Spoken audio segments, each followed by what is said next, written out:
Good day and good evening, and welcome back to Walk and Talk with me, Caetsu Chaiji, but you can just call me Kai. So, the way this kind of stream works is we're going to be walking somewhere in Final Fantasy XIV. We are in Ravana Materia on OCE, which is a data center and world that any character can visit. If you're not sure how, I do have a short that explains how to do it. Or, if you're still confused, or you'd rather that I explain it right now, like while on the stream, you can always ask. And the reason why we're just walking is so that we can focus on talking about Final Fantasy XIV, or not even Final Fantasy XIV if you want to talk about something else. I have the time, the focus to talk about stuff with all of you. Fantastic. And at some points throughout the stream, or maybe just at the end, I'll figure that out as we go, there are a bunch of clips that some of you have sent to me on the Discord server. And those clips, we're going to check some of those out. Hopefully, usually only those where the people who sent the clip are present. And today, the clips that I have specifically loaded and know that I have is a clip from Milo, a clip from Ham, a clip from Audrey, a clip from Zanko, a clip from Gazel, a clip from Nox, and a clip from Shaq. So we'll get to that, and then hopefully some of the people are there, and then we'll review the clip.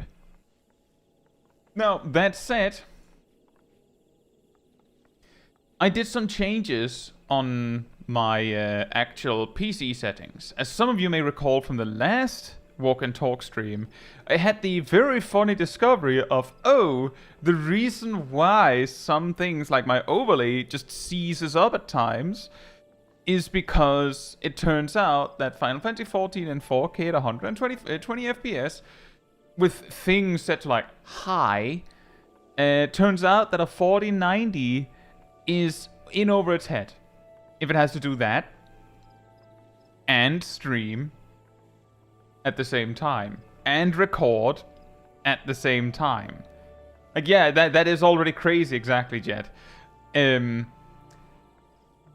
turned out that it was basically using 99.99999% of my GPU, which is why other processors would stop, because there wasn't any juice left in the tank to do that thing too. So, after fiddling a bit, I reduced the settings a bit and determined that, it's not gonna work. So yesterday, a while before the Expedition 33 stream, I changed my settings to run on 1440p and 144 FPS. And turns out that if you do that, I don't know why it still thinks that this should be 4K, whatever. If you do that, then suddenly the PC does in fact have the juice to have everything set to maximum, and have the slightly higher frame rate, and have basically no stuttering and frame skips and such, which is a problem I've had to deal with for a very long time, actually. And this also solved problems in Expedition 33, just for the record. No, I know, Jet. Here's an important thing to take note of. Final Fantasy XIV, specifically Final Fantasy XIV, and certain other games that I ran into that incidentally also Final Fantasy, Stranger Paradise, have a very strange relationship with higher resolutions. Which is to say, when I opened the game in borderless, the UI didn't quite match the 1440p. So I changed it to full screen, where it, of course, switched back to 4K, because it knew, well, that's the setting that you left it on.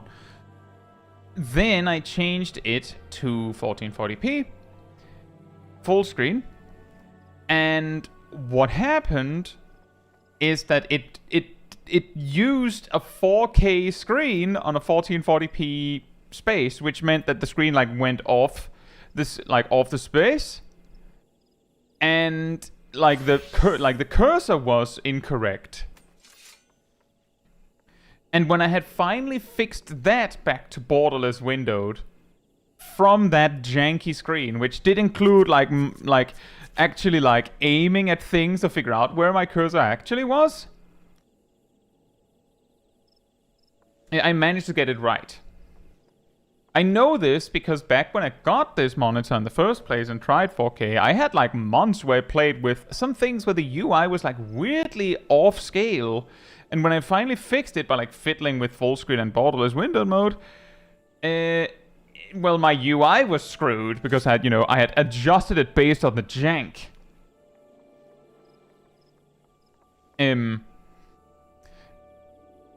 So now it works.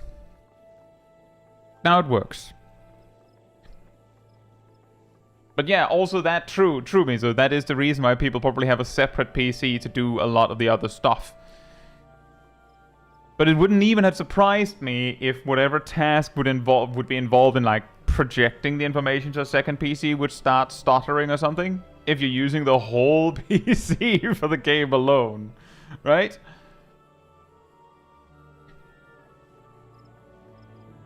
And yeah, that is also true, Wolfkin. Let's just say I started using a 4K monitor like that.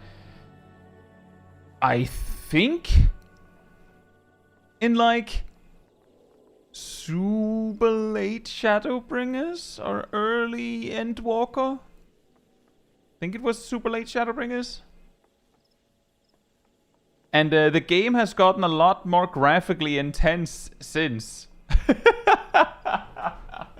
Now, with that said, hey Mizu, hey Agent Monica, hey Lana, hey Saros, hey Zav, hey Rost, hey Jet, hey DPS, hey Boobomet, hey Philippe, hey Naomi, hey Wolfkid, hey Ham, hope you're all doing very well. I don't actually know if you've used that one, Ham, but you'd probably know better yourself. Now, on a different note, related to me changing the settings on my monitor, is that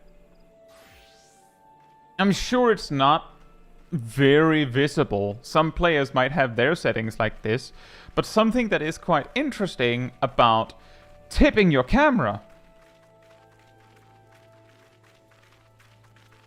is that tipping your camera can make it feel like you're zoomed out more than you actually are. A little bit like the difference between sitting in a very small car and sitting in a very tall car. Which is to say, it wouldn't have surprised me if I hadn't sat down to like explain all this, that someone had been like, did you get a new monitor? Because one way to get more vision in Final Fantasy XIV is getting a bigger monitor, as it turns out. Supposedly. But just for those that have never tried messing with this is how I normally play the game. This is how I have normally played it. But because changing my resolution meant that my UI was kind of screwed, let's just say I had to change from 200% down to 150, and I also changed this one, default size, from 120 to 90 to get roughly the size of things that they normally were. But that still meant that I had to like readjust positions, and I thought, well, I could move my XP bar further down and make it smaller. I could move my health bar further down. I could move my hotbars further down. I could move my gauges further down, and that left a lot of space, right? A lot of space. Let's just say that if I have this much space, it would be weird to play like this.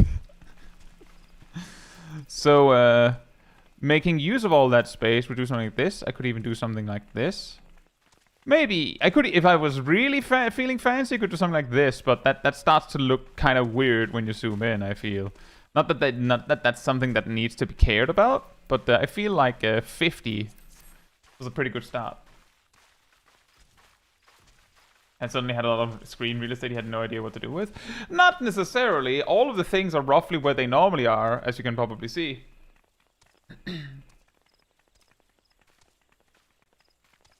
Yes, exactly, Naomi. Yesterday, I reduced my resolution to 1440p from 4K. And it had to be yesterday because, well, let's just say the last few weeks of Expedition 33, I ran into issues where, like, I parry something or I dodge something, and then on the next go, I can't do it.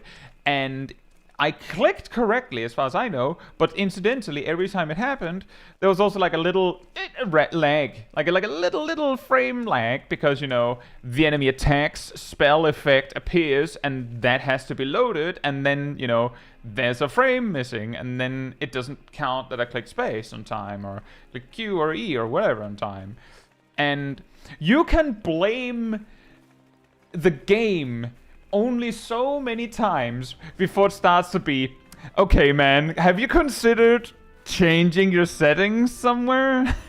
And Expedition 33 is so intense that even when I reduced the resolution size, I still felt like I had to reduce the settings down to like medium to get a really stable frame rate. And let's not forget that I started Expedition 33, the first episode of streaming that was maximum settings 4K 120 FPS. Well, probably not actually 120 FPS if you really think about it.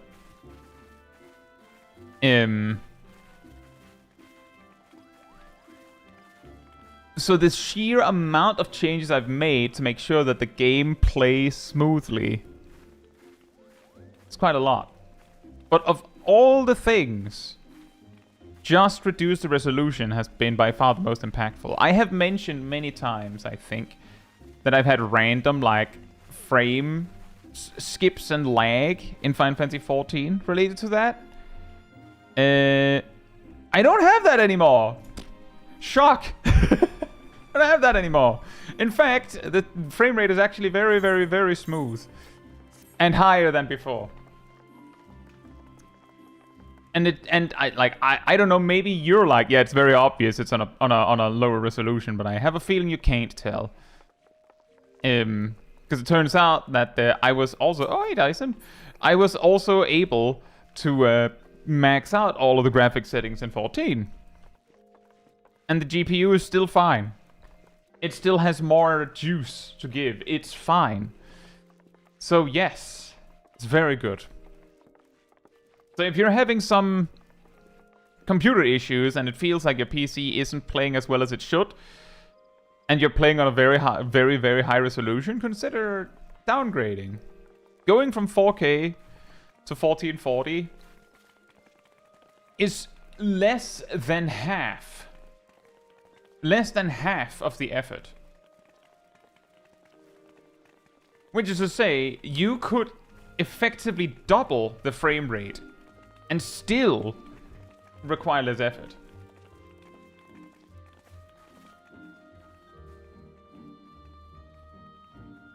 Finally, the PC issues thread can have a positive new addition.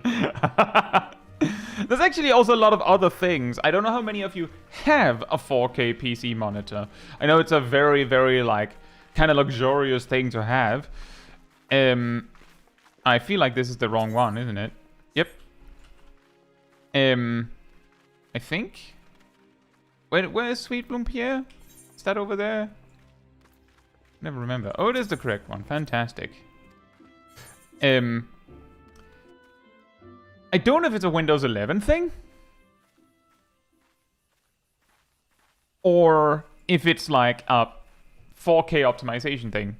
But I noticed yesterday when I did the change that a lot of applications that I have that had like weird, like really like kinda bland looks to them, buttons that didn't look like they had like fully, like was fully detailed and stuff, suddenly looked like they had always looked, like years ago essentially.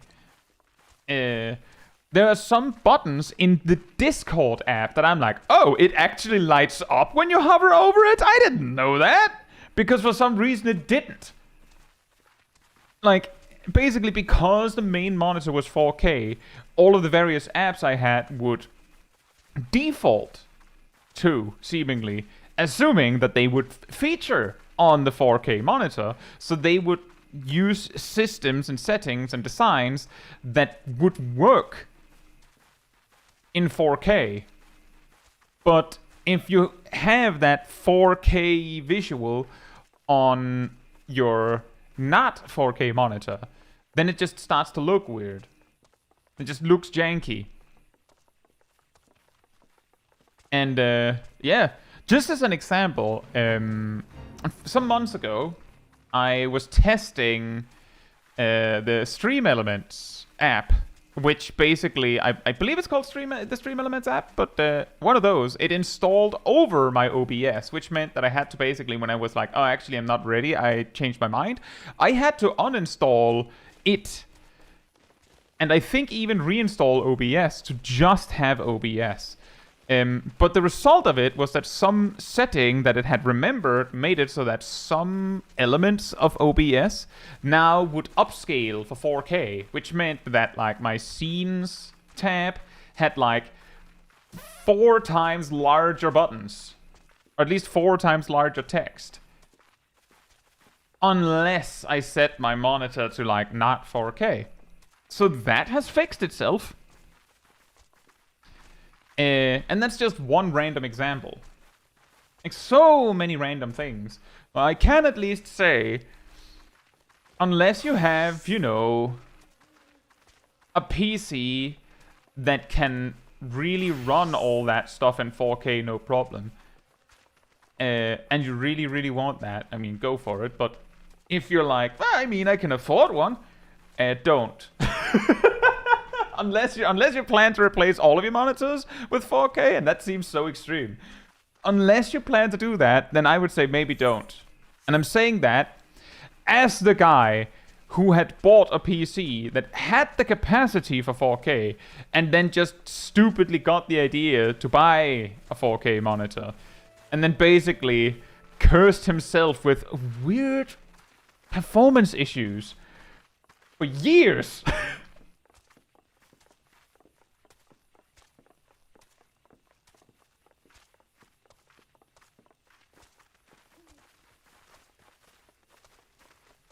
So that's my pro tip. Just stop at 1440. You could even just go 1080p. Like, a regular HD is perfectly sufficient for most people.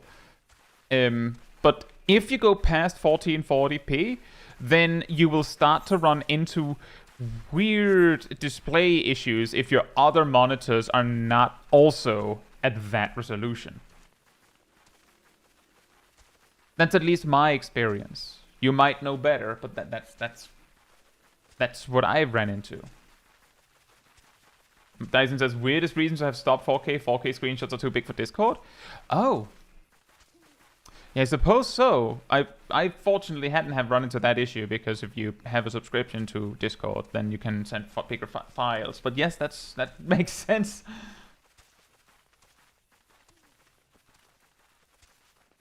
Also, hey Odell and Miss Still and Dyson, hope you're doing well.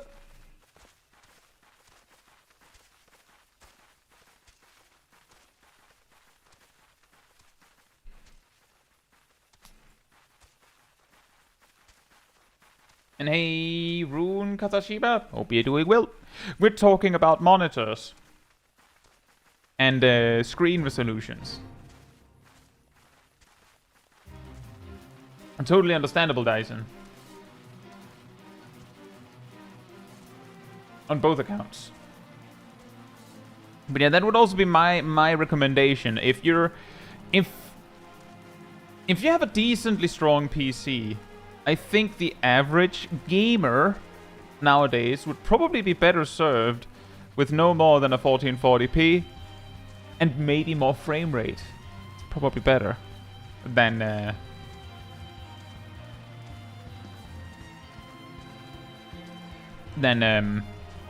getting like a huge one that requires way more energy. It also doesn't help that that games apparently have still managed to be able to keep pushing the limits of how demanding the games can be.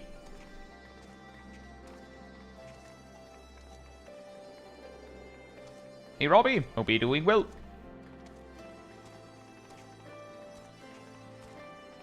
Have a 1440p ultra wide. Yeah, that's also an option. The reason why I haven't considered an ultra wide is because I feel like, well, first of all, it would be too big for my table, also counting extra monitors. But second of all, I feel like it can run into like weird like screen resolutions, which, you know, it's extremely wide. It is an uncommon shape, but that, you know, that is solved by user fixes it. But some of the games that do run really well with ultra wides, or even could give you a significant advantage, are often MMORPGs. Part of what gave me the idea to get a 4K monitor in the first place was that, you know, I got into World of Warcraft back when we were still gaming on those, you know, big fat chunky monitors, not these flat screens that we use nowadays. You know, 720 was pretty solid. Back then, add-ons, of course, took up screen space. And a way to have space for more add-ons or more things was to have a bigger monitor. And one way to have a bigger monitor also included, you know, having a higher resolution. And a way that people have found nowadays to have a huge amount of space on their monitor in a game like WoW is to have an ultra wide. You can essentially, like, you can use all of that monitor to see things, but you can do that while simultaneously going, well, I'm probably going to be focusing on this bit primarily. So I'll put all of the random non-combat relevant information off on the sides, and then I just have like the main screen clean and clear, and I can see everything. Which is definitely an advantage over someone that doesn't have that. Sometimes we have reviewed console gameplay of Final Fantasy XIV, where because, you know, they're playing on a TV, they're probably, you know, like over here relative to the machine. Everything is bigger on the screen. Some have like really huge numbers so that they can actually see and read the numbers. They might have bigger UI elements in general. And the most extreme ones, things are so big that they start like overlapping each other and makes it actually, for players that don't do that, it looks way less possible to read. But the ones that are used to it, you know, they're fine. Looks good to me. So definitely having more monitor space helps.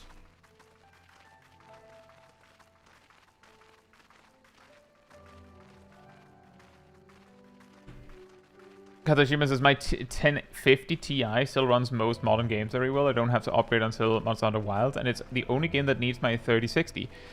I don't know if I understand that correctly. You have both a 3060 and a 1050 Ti, two different PCs, or what's going on? Okay, Boomit, good luck.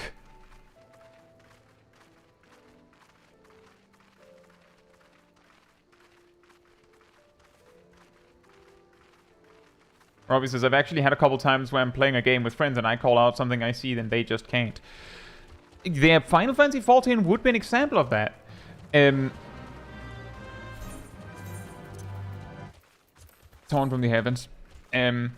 Because some of you may have heard, some of you may not have heard, there was this bit of a scandal with Top, the Omega Protocol Ultimate, from a while back, where it turned out that people were using a plugin referred to as Zoom Hack. It essentially allowed you to zoom out more than you would normally be able to. But what made this scandal a lot more complicated was that the amount of zoom players actually applied with Zoom Hack, generally, was perfectly attainable by using an ultra-wide monitor. Boom. Problem solved. So that then calls into question, is that cheating?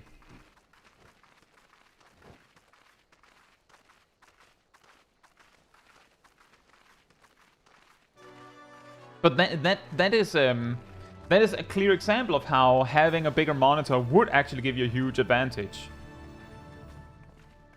And there's also a huge advantage in WoW. The difference is that in WoW, it doesn't make you able to zoom out more.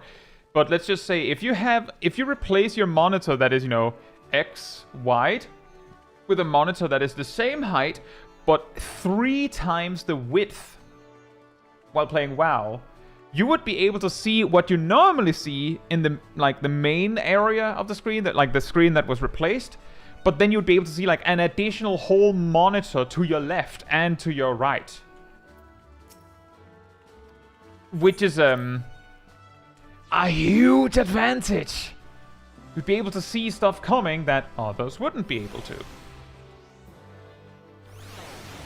Now, the unfortunate reality is that a lot of the time the boss fights in WoW feature dragons that are so tall that you'd actually need to put an ultra-wide monitor on its side so you can actually look into the face of the dragon while you're tanking it. And I don't think that's actually worth doing. That's probably not very advantageous, but it would be very funny. You can also do it with 3 separate monitors. On my end, I have 3 monitors. However, on this side, so I've placed my camera on a side monitor so that when I'm talking, when I'm reading chat, I'm looking at you. Isn't that amazing? Right here, in between, there's an opening because I need to be able to access things on the PC. If I close that gets a little bit awkward with cables. Over here, where this monitor is actually... There's a monitor here, by the way, right there. There's a monitor here, that's the gaming one. This monitor and this monitor is separated by this guy over here. And let's just say I could probably adjust the arm so it could reach over the monitors. But if I did that, then the mic would be over there. That's a little far. So that doesn't work for me. But one could do that. I'll say no, Jean. Hope you're doing well. It's been a bit. As Human says, I kept the 1050 Ti active. I retired it. I now use just the 3060. I've swapped them once since though, but I'm on the 3060 at the moment. Makes sense. I have an additional PC, my previous PC. It has a 3080 in it. But I've generally kept my old PC when I get a new one, because if the new one has technical difficulties or something goes wrong, having a backup is pretty solid. It's pretty nice. I can't quite remember what I had in the PC before my backup now, but that one was named Old Reliable. And I can't remember if it had a 10 series or one of those 900 and something series GPU, and that one was fine. It could technically run Final Fantasy XIV at everything at lowest settings at sometimes 60 FPS HD.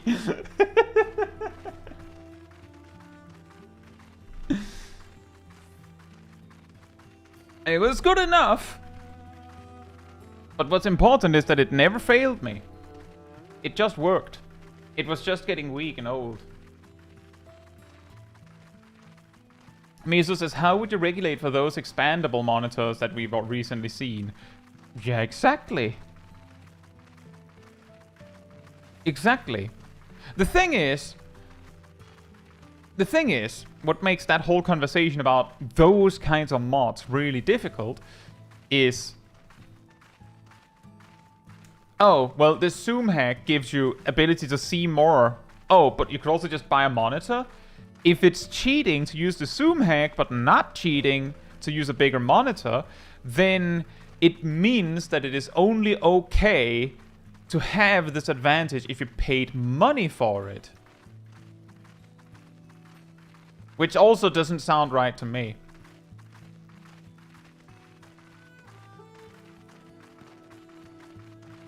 Another one that is even more, I would say almost petty, I'm not quite sure what word I'd used for it, is, I've talked about this in terms of like Final Fantasy XIV jank.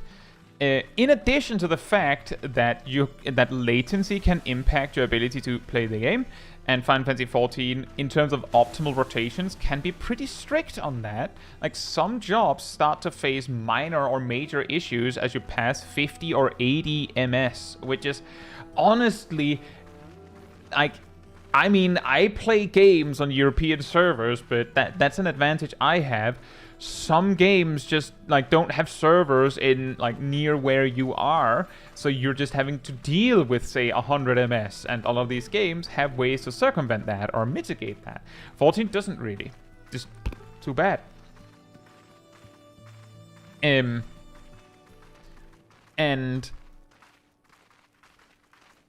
that's one place where it's again like, yeah, but you could just move closer? Yeah, but that costs money. A lot of money, potentially. But when we look past the ping issues, which can be solved with, to some degree, helped with mods as well, there's also the fact that when you press a GCD, or press an action, I've talked about this before. When you press an action, it will be fired on the first possible frame on your PC. As in, your PC will not go, oh, they want to use, I don't know, Fastblade. Well, I already know that, so I'll just tell the server in advance that when possible, you know, queue up Fastblade. No, won't do that. It will queue it up, and then it will send it when possible. But possible means the first viable frame, which means that even though, like, maybe 0.01 seconds earlier, I know that's a very small difference, which is why it is very, very small stuff we're talking here. Like, 0.01 seconds earlier, it could have done it, but because there wasn't an active gameplay frame there, it didn't. And then it sends it. It means that having a lower or unstable frame rate could mean that you do less DPS. How much less? That's the kicker. It's like, if you actually write it up, it's like, if you have a really, really unfortunate frame rate relative to gameplay timings, you might lose 1 GCD every, like, 250 GCDs. Which is, let's see here, times 2.5? Every, like, 10.5 minutes or so, you lose 1 GCD. So 1 GCD out of a battle. But it could affect cooldown timings or alignments. But it's such a small difference. Sometimes it can be a little bit more. But if you had a better PC that just didn't have this problem, then you wouldn't have this problem. Or you could use a mod. There is a mod, I don't remember the name, but apparently there is a mod that is like, makes it possible for the game to send the, like, it can fake that there is a frame. Which means, again, you could, is it cheating if you solve it with mods? Legally, yes, but it's not if you throw money at the problem. Also, congratulations, Noja. That's awesome.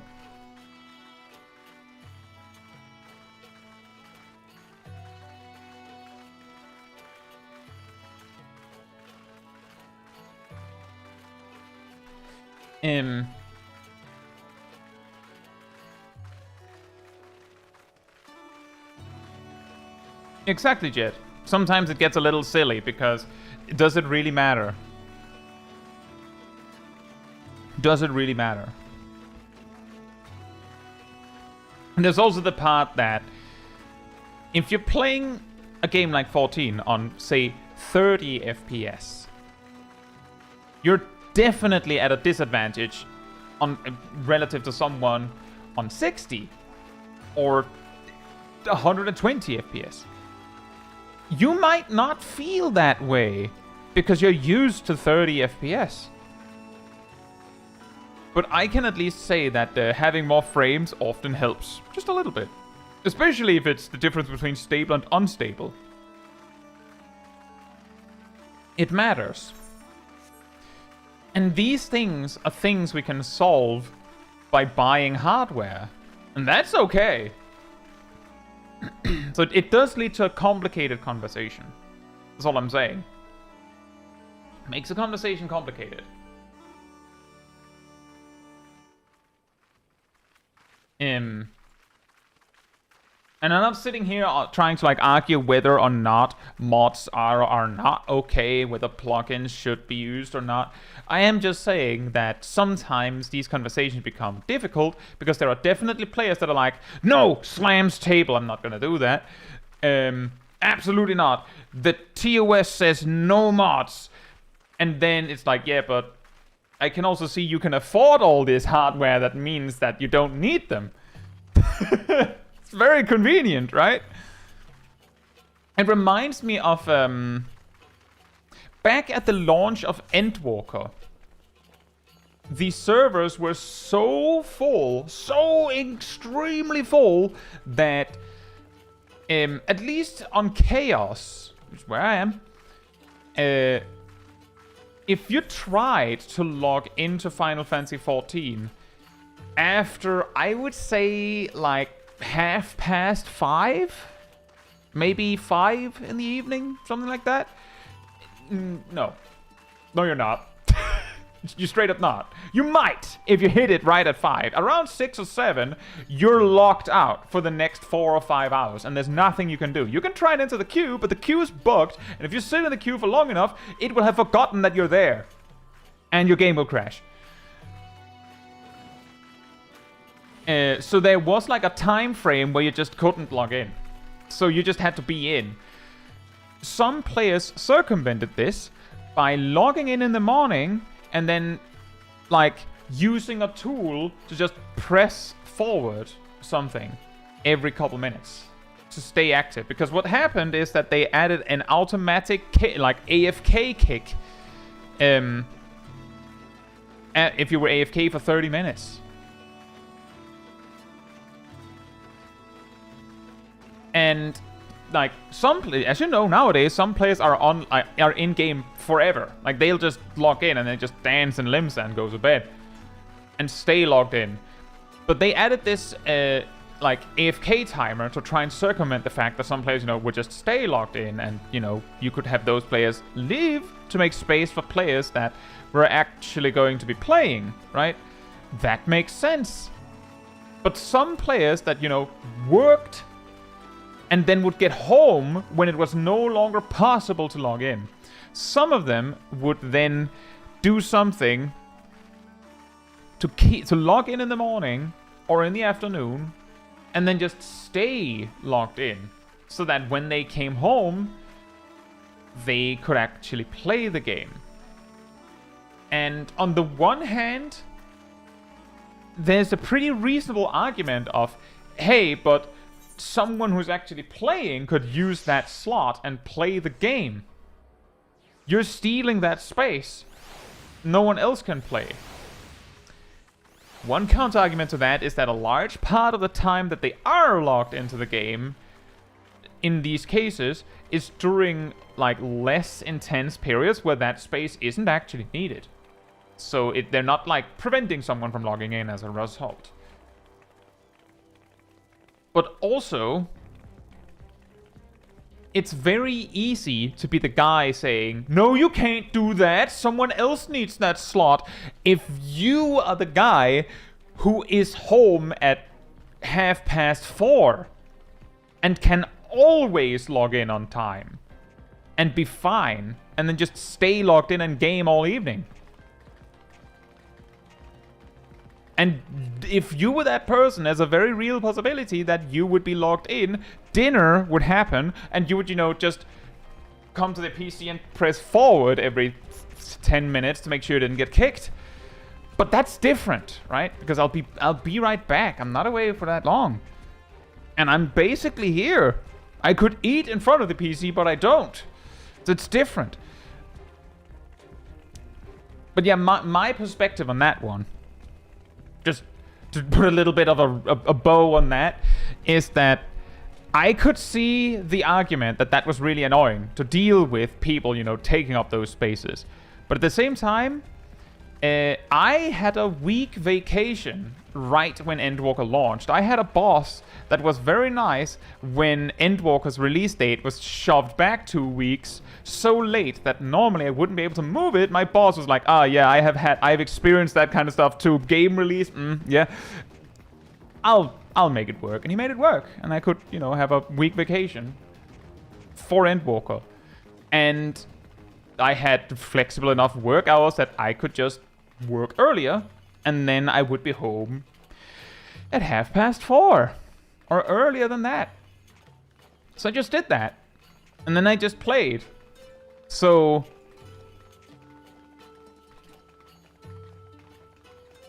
I don't think that it is very fair for me to be like, no, you should have stayed logged out and made space for other people, because it didn't affect me, right?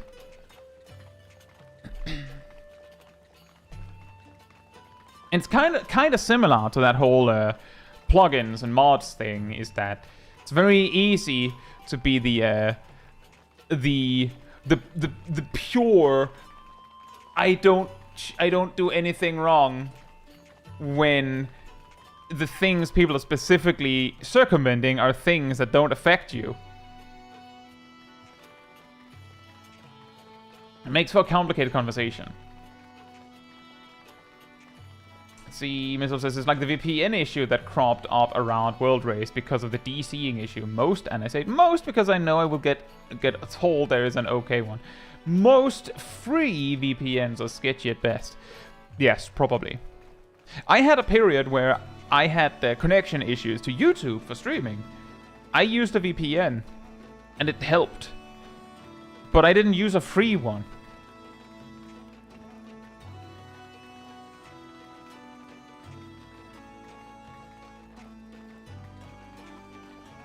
He says PS4 players with Shadowbringers or later content sometimes being terrible with loading fast enough. Oh yeah, the particularly funny one. I don't know how many of you were there for that one. One time, Milo sent a clip when he was still on his PS4 of running Juno, the first walk. The final boss does mechanics where he'll do 4 line knockback AoEs, 1, 2, 3, 4. What Milo would see is that the boss would jump to the position for that mechanic. The boss might do some motion to indicate that it was happening, maybe. And then he might get pushed at the time where he's meant to be pushed. He would be pushed when his PlayStation had loaded that he was meant to be pushed, which was not necessarily at the correct time, because there was too many things to load. And he couldn't keep up at all when we were doing Occult Crescent.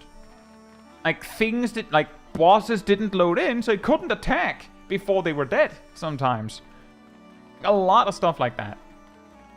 And the only solution was by either a PS5 or a computer.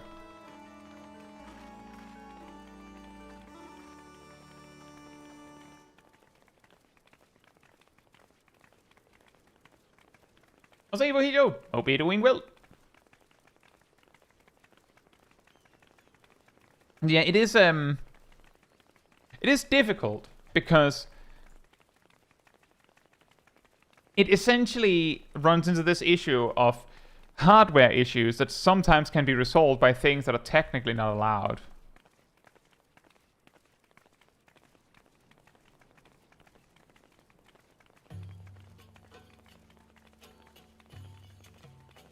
And then you have to ask yourself whether that makes it okay. Christopher says, I mean, I do get that you have to drop old gen consoles, can't keep making content that support it. No, absolutely agree. I feel like the problem in this case is that I believe Final Fantasy XIV still actively flags that it supports PlayStation 4. And, I mean, most content is probably fine for it, but it does feel a little strange. Like, imagine if you bought like when PS4 was new, for instance, or during PS4's lifespan, before PS5 was released, a game was released for PS4, but like it was also for PC, but the game was for PS4, and like half the game didn't work. Like half the game would like mega lag because PS4 couldn't actually handle it after all. Like, basically, imagine if Final Fantasy XIV had reached the point where it is in Dawntrail, but the PS5 didn't exist yet. The game says it's for PS4, but it doesn't work properly, fully for a PS4. That's where the problems start getting weird, right? And as we call that modern PC ports for console games, you know, that's a good point. Yeah, we made the game so it technically runs on a PC. Hey, Seraph. Hope you're doing well. The streamer's manning good. We had the same problem with Destiny 2. That sucks. Optimization, what is that? Yeah. Can't we just use frame generation? Mr. says, my boyfriend has issues with later content like that as well on his older PC. In Juno, the first boss's voice tells simply, don't play. Plus, her arm doesn't light up, making that mechanic impossible. I think it might be manageable by reading the text, because she does send messages in the chat. But it's, you know, if it doesn't quite load, that might also be difficult to know. I've heard that these kinds of problems with things not loading in fast enough can sometimes be resolved just by running the game on an SSD. I don't know if that's enough. It's obviously an SSD doesn't always solve the issue completely, but I have heard that having the game on an HDD is sometimes the cause of this. And, well, see, the problem there is that I'm thinking that because a few years ago going, oh, you just have to upgrade your drive, like your hard drive to an SSD, is like, oh, that doesn't cost anything by comparison. I thought I had to buy a new, like, new processor and a new graphics card. No. Meanwhile, in the year 2026, are hard drives still uber expensive, guys?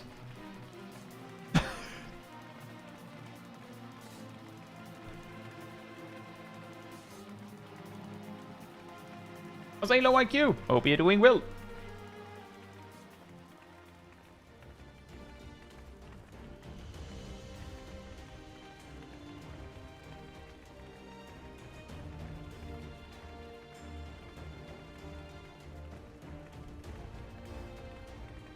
The speed differences in loading assets from SSD versus HDD is astronomical. When I moved my Armor 3 install from HDD to SSD, I stopped having frame drops when I zoomed in on binoculars.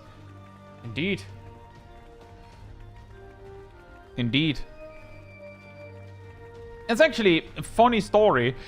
That whole frame rate issue that I mentioned that I had playing this game on 4K, when I asked my manufacturer about it, one of the suggestions they came up with, because as far as they knew, was like, well, it should, they might not know the game, right? So like, if you're sure that it should be able to run it without frame issues, Have you tried updating the software on your SSD?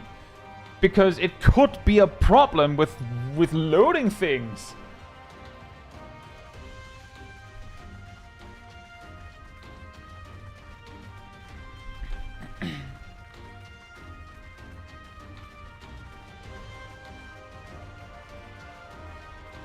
Asus WD has sold all their HDDs for the year, and the manufacturers for SSD are limiting supply because they are a cartel that is trying to profit as much as possible from this situation.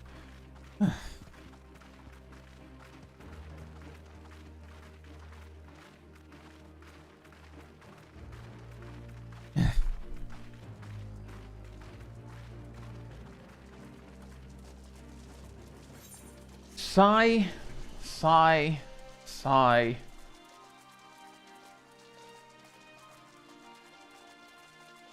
Ross says, when I played Eve, having the game on HDD pushed my undocking times in like 30 plus seconds with a couple windows running. For SSD, it was like 1 second. Exactly. Precisely. Just boom. Done.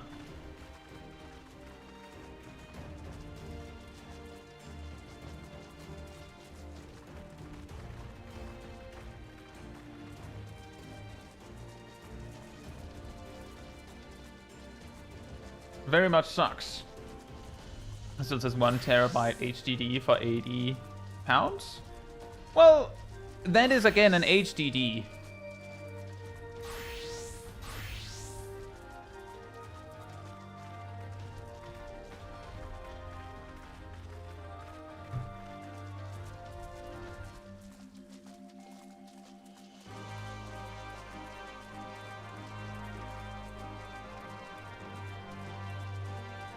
You know, I started walking here, and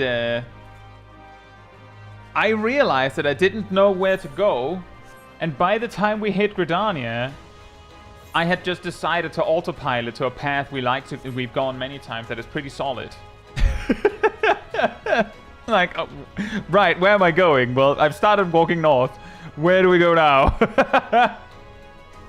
I forgot that I had to have an idea of where to go. Very sorry about that. We're going somewhere.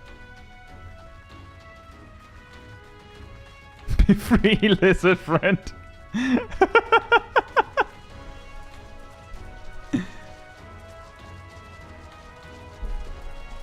Lizard. Steve says, why is the music so intense in the locks? Well, it was like a little bit of a war zone, right? I think that's why.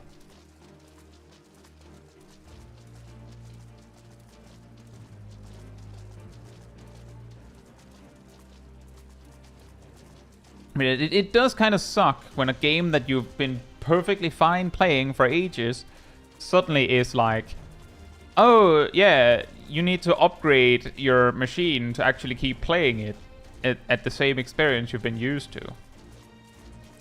Really sucks. And then it's like double suck when it lands in a, oh yeah, and doing so is extra expensive now. Have a good evening, Rust.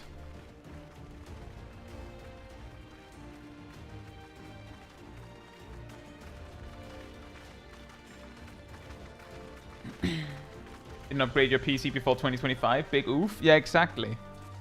Exactly. It's actually pretty amazing.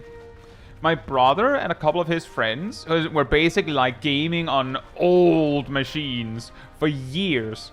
Like, I think it was like we're talking like a month or two before this whole thing with all the hard drives being bought up and everything suddenly skyrocketing in price like that. Like, it was like right as that window was closing, they bought their new gaming PCs. Like, how did they manage that? What did they know? They just are like, I feel it in the air. I feel like we have to upgrade PCs, guys, so that we're ready for the next decade.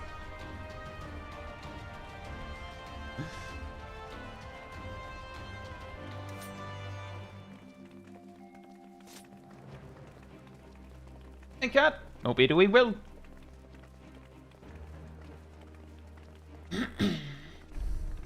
I'm also good with this PC for quite a while.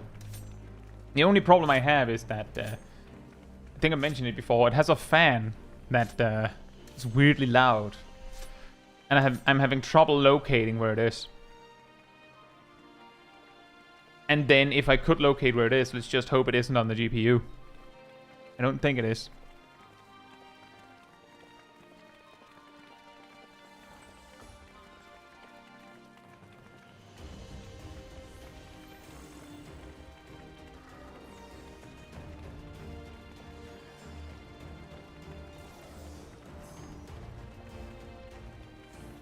Such a walk. You do have a point. It does make it more epic. Makes it sound like we're like walking towards our destiny.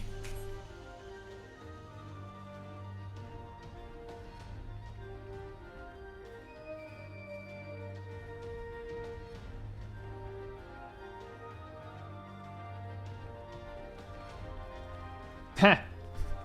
Everyone has a weird fan, hopefully not a creepy one.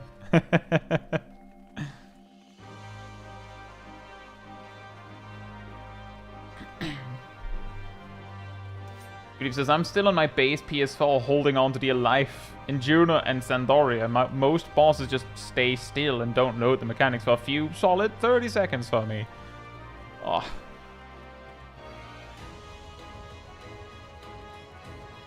I've tried to check in BIOS if there is fans with weird curves are set on high max. Now see, the thing is, right now, the fan is not making any noise. At all. Have a good evening, Mistle. Right now, the fan isn't making any noise.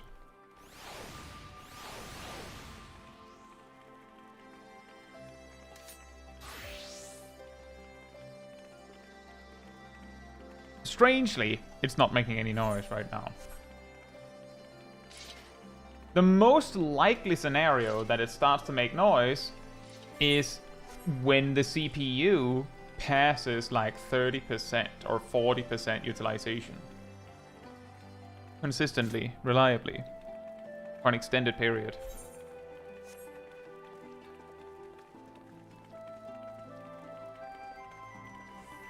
That software you use to monitor your PC? I just have, I just checked with NVIDIA app, but I don't think I checked this, like rendering a video. Not always. Sometimes.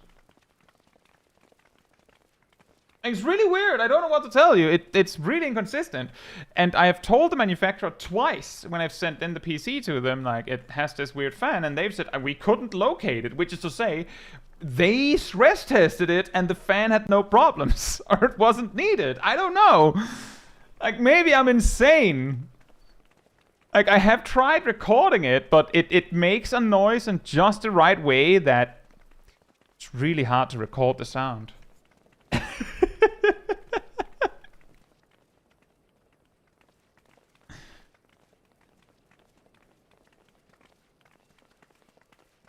The fan is doing it on purpose. It might as well. But yeah, one day I'll get it fixed. For now, it's probably fine.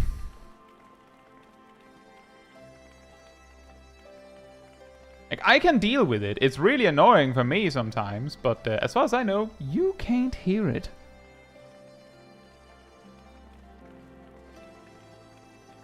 What kind of noise is it?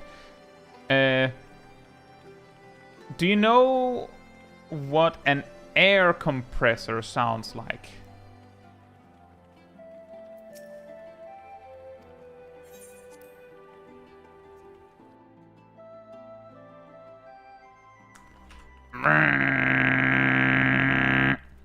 Just that, but quieter. And as it winds up or winds down, it almost has like a shearing noise, like it's slicing something. You know the Muffin Man?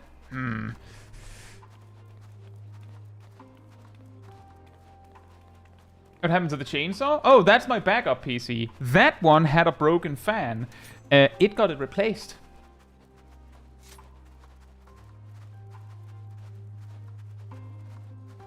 Hey, Bachelor. Hope you're doing well.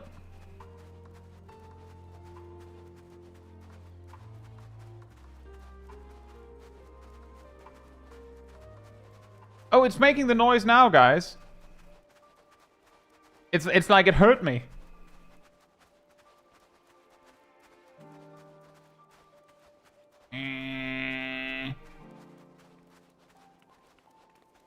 It's almost certainly that it's unbalanced or something.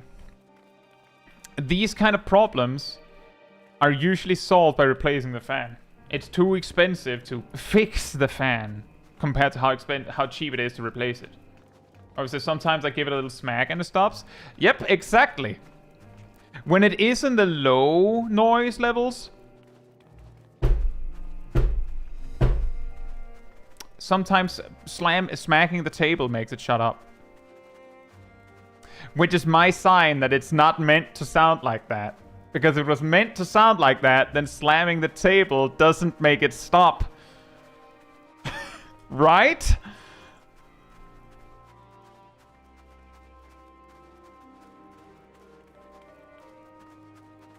What that fan needs is an exorcism? Probably. Yeah, my hope is that it isn't a GPU fan. I'm pretty confident it isn't a GPU fan. The problem is that I am apparently not capable of figuring out which one it is. So for now, I just deal with it. But if I could determine which fan it was, I would be able to just go down, like, go for a little, like, 15-minute walk and get professional people to replace it. I wouldn't have to do anything. I just have to let them have my PC for a day. Boom, problem solved. But I don't know which fan it is, and if I'm having trouble determining which one it is, then they can't possibly know. Do you have a... Leviathan says, do you have a workaround for needing to right-click a boss to start caster autos? No.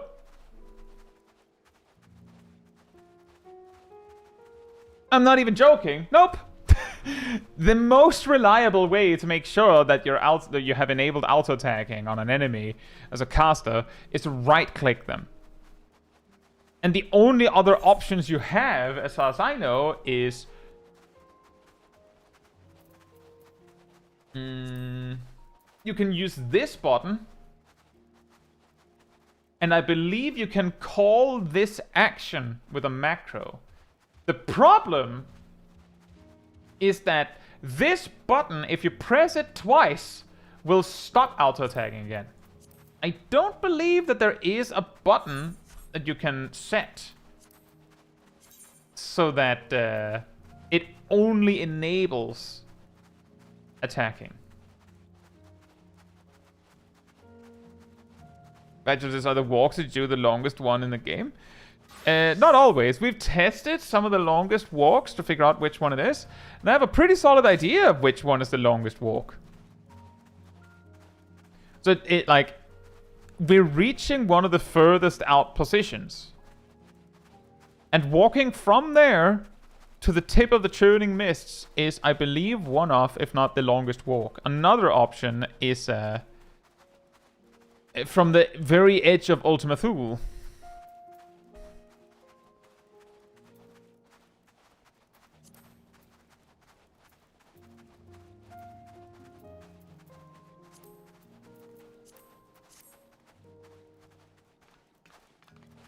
Hey Crusher, hope you're doing well. And hey Nox, hope you're doing well as well.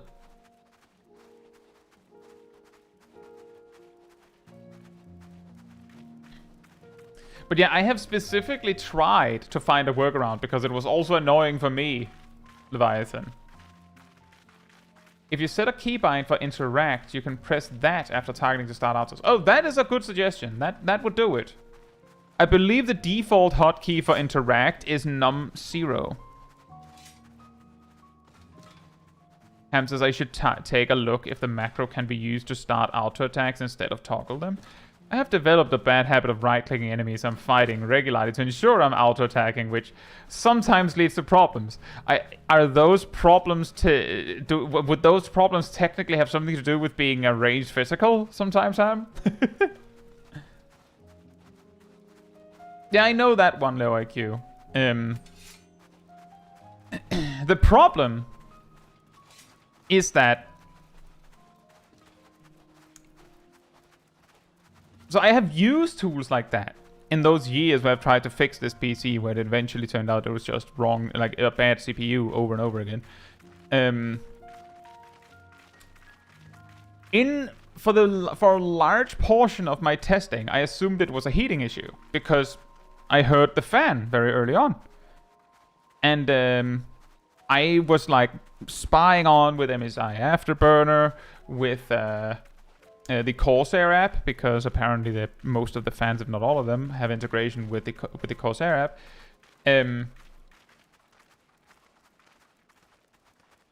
Monitoring fans to see if I could find which one it was, and I couldn't, because it wasn't so clear as to, oh, that one is not doing anything, now it's doing something, there's the sound.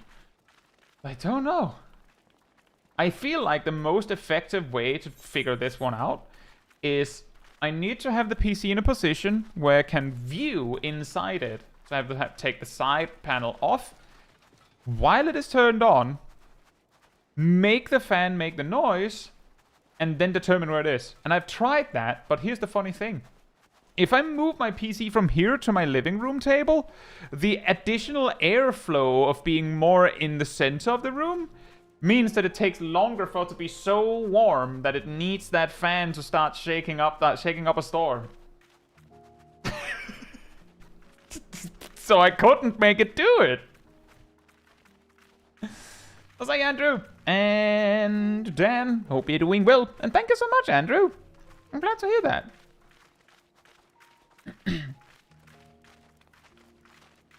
Try pointing your microphone at each fan and see which one spikes the audio the highest. Oh, no, you don't understand, Robbie. If I move this PC out there, I can't make the fan make noise. It's not me going, well, I can't, if I put my ear up to it, I can't tell if it's that one or that one. My manufacturer suggested making it make the noise and then just carefully put a finger up against it. Don't put finger into it, next to it, and then just see if it affects the noise. Well, I have step 2 of that plan. I have no idea how to land on step 1. So, yeah. Do you or a loved one have a fan that's trolling them? Many people do. Surrounded with pillows to reduce airflow? That could work. If a different room affects the noise, it could be a power delivery issue. It could be. But I don't think so. I'll say GSD. Hope you're doing well.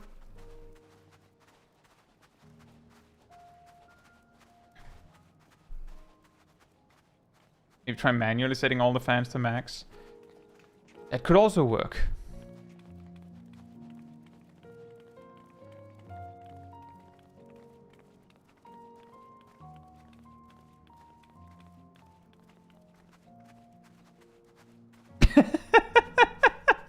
I just now saw Naomi's got to get those 1 damage Black Mage I was in doing last tier. I will say, Naomi, the thing that annoyed me about those was actually more when I was synced down. But fair point. Smash cut to me just optimizing auto attack damage on Savage Prog as Black Mage. Those high passes don't get themselves, guys. That 20 damage I got from auto attacks, that surely made a difference. Trust me, I know what I'm talking about.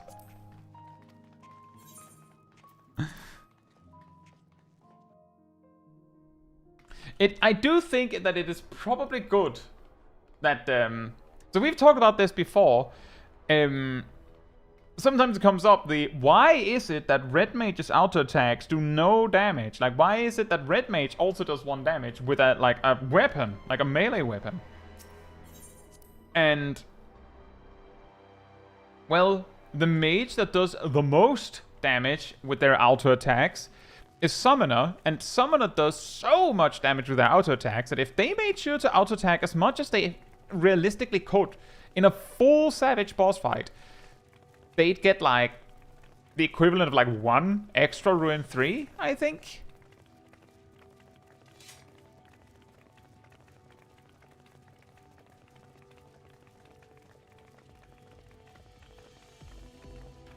Quirk of the scaling, right? Yes.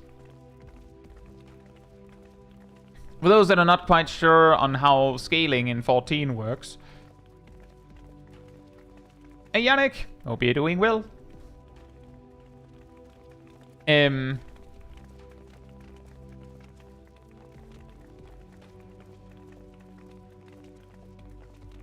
It's really difficult to learn that it works like this, because the game doesn't really tell you how any of this works. Right? But every level has some sort of scaling with each stat that gradually increases. Which is why at level 15, a gear piece with like 1 point of crit is impactful. But at level 100, 1 point of crit actually doesn't do anything. Only 1 point? Nothing. Not unless you already have some points.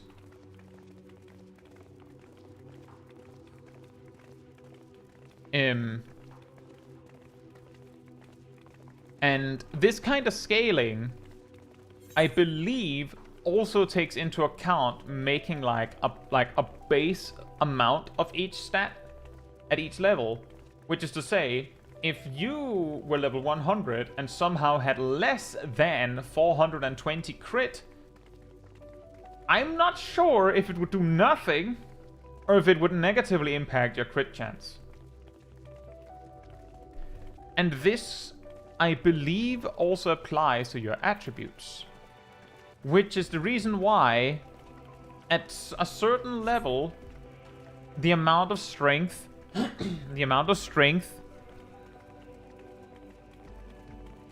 that a mage gets on level up, mage also accounting for healers, whenever they get a level up, the amount of strength they gain is outrun by the amount of strength they need to keep up with the base expected amount.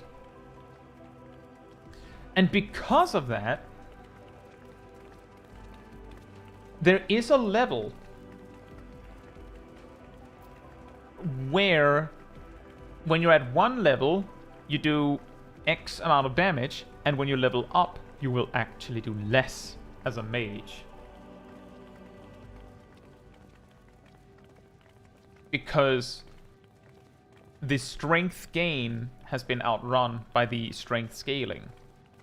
And the reason why all these mages do exactly 1 damage with their auto attacks, and even will direct crit for 1 damage still, is simply because you cannot do 0 damage. So who knows how low the scaling is. I don't know if the scaling is 0.000000001 and that's rounded up to 1, or if it's actually like, yeah, technically if you could, you would do like negative 30 damage, but you can't, so it's a 1 is what it'll be. But that's why. And the reason why some mages take longer to hit this ground floor of 1 damage than others is simply because they have more strength on level up, or like more or less strength on level up. And Scholar and Summoner have been able to keep up to the point that I'm pretty sure that a level 100 Summoner does more auto attack damage than a level 50 Summoner. I'm pretty sure that they're still going upwards.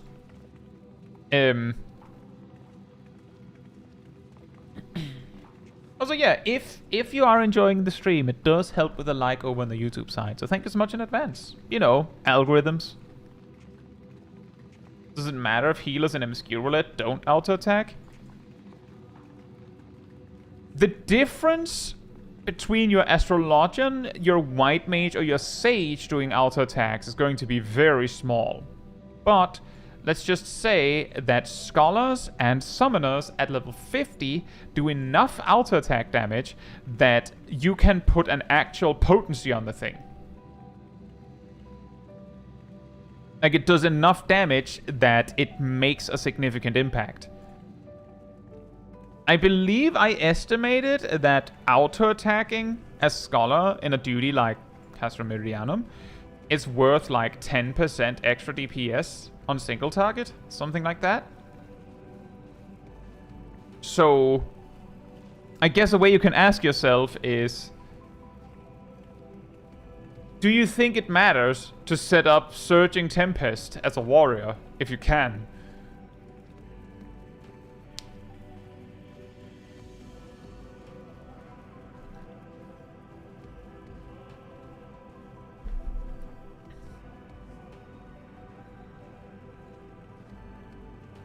Noxus, I believe people calculated that next expansion, Summoner and Scholar will also do 1 damage. That sounds like a bit of a jump, because... Now, I don't remember how much White Mage and Astrologian and Sage do at level 80, but at level 90, they still were not doing 1 damage. As I recall, the only job at level 90 that did exactly 1 damage was Black Mage, which led to, like, let me just remind you that the origin story of what led me to make the whole Mythbuster series was things like people parading around claiming that Black Mage was actually hard-coded to only be able to do 1 damage with their auto attacks, as a reference to old Final Fantasy games where it did 1 damage. Which is wrong in more ways than one. First, no it isn't. Second, in the old Final Fantasy games, if you equipped your Black Mage to do more like basic attack damage, which was difficult, basically impossible, if you did, it could do more than 1 damage. In fact, and I believe in Final Fantasy 1, Black Mage had a spell called Temper, which could increase their own physical attack power. And it could be spammed an infinite amount of times. If you had the mana for it, of course. Or rather, the spell points for it.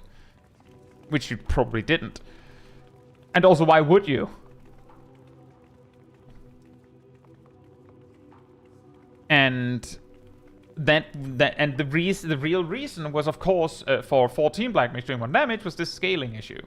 But people hadn't noticed it before and hadn't cared before, so they assumed it just applied to everything. So Mythbusters, nope. Black Mage can actually do decent auto attack damage at like level 50. Like, okay. In Final Fantasy 1, Black Mage did more damage with a knife than White Mage. There you go. In Before Zarv, like, yeah, it does 2. Hi, Johnny. Hope you're doing well. Right now, Scholar does around 200 per alto, while in UCOP it does 150. Oh, is it that much?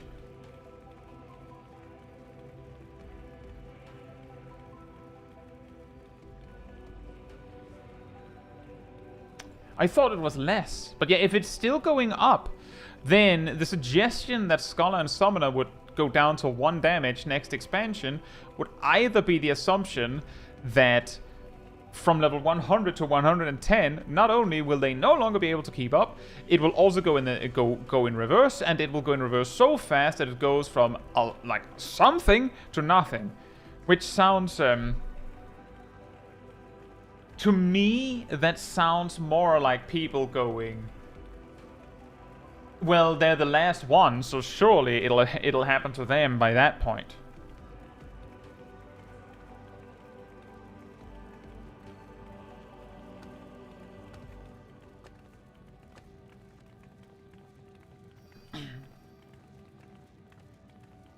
Yeah, exactly, Staff. My point was more that why would you use those precious spell points on the prepared spells on Temper when you could use, I don't know, an attack spell? And if you were out of spell slots, so you had to auto attack or basic attack, I mean, then you wouldn't have points for temper either, right?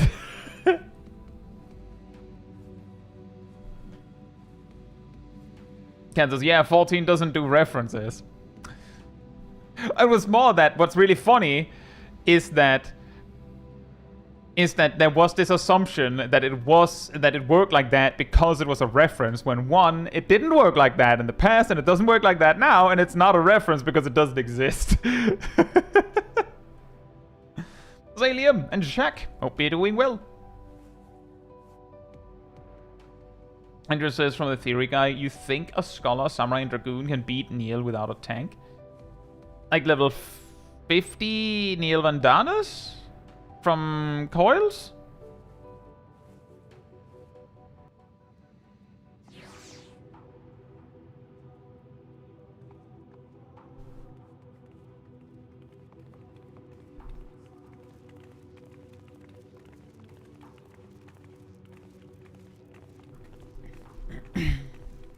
Holding all this knowledge is hard. I was pretty sure Sage is 14 original. Indeed. Well, yes. What's really funny about Sage is that Sage exists as a job in certain Final Fantasy games. But not like that.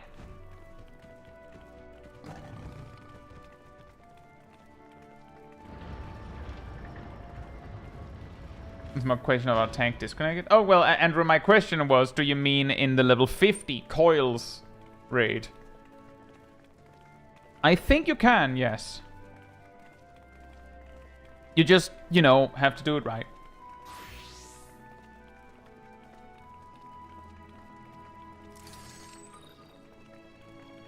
Sage is also in Stranger of Paradise as the culmination of black and white magic. Do both. Sage was also in Tactics Advanced and was a Numo exclusive job that could cast bio, water, certain healing spells, and I believe an ultimate spell that required a mace? For some reason.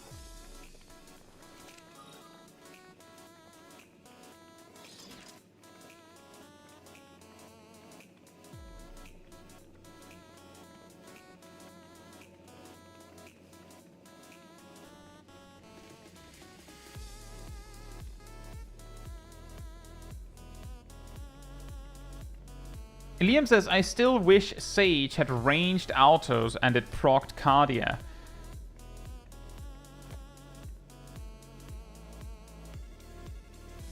That would certainly be unique, but I'm just gonna say right now that that sounds like a terrible idea.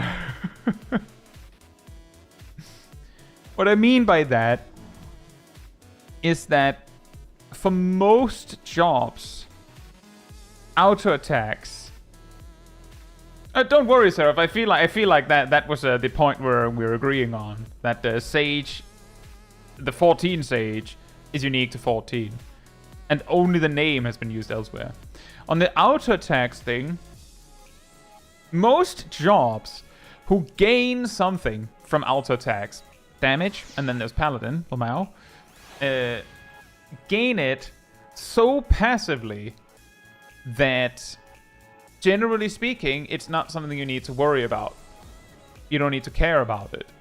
The only jobs where auto attacks are like an awkward and complicated thing you need to deal with in a way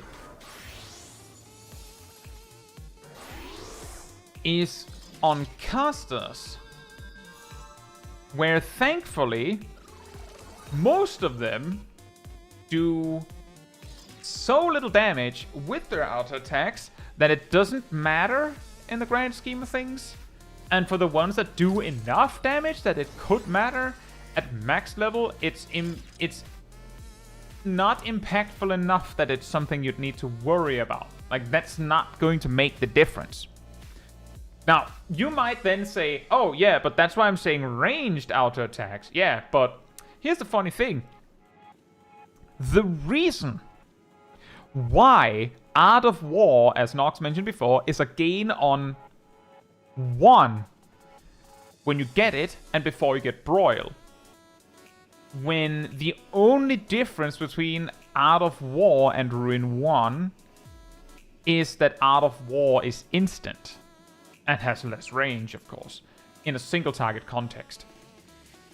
How does that make Art of War gain on 1?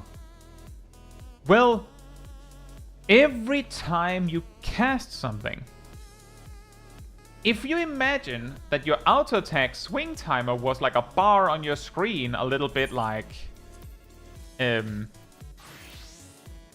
cast bar, like this, you could just see the cast bar. For Sage, for example, your swing timer is 2.8 seconds. That's the delay there on the screen. Every time you cast something, that swing timer pauses until about half a second before your cast finishes. Then it starts again. Which is also the reason why if you cast something while in melee range, while you have queued up auto attacks, you will, you know, start casting, and then as you're about to finish the cast, you get like the auto attack damage just appear on the enemy, and you might even hear like a punch or a smack or a slap from your character doing the attack. Even though visually you didn't do anything. It's because the auto attack resumed and it was auto attack time. And if we assume that your auto attacks had the same scaling as like all other jobs, except because I'm assuming you're shooting like with laser beams or something, it would scale with mind.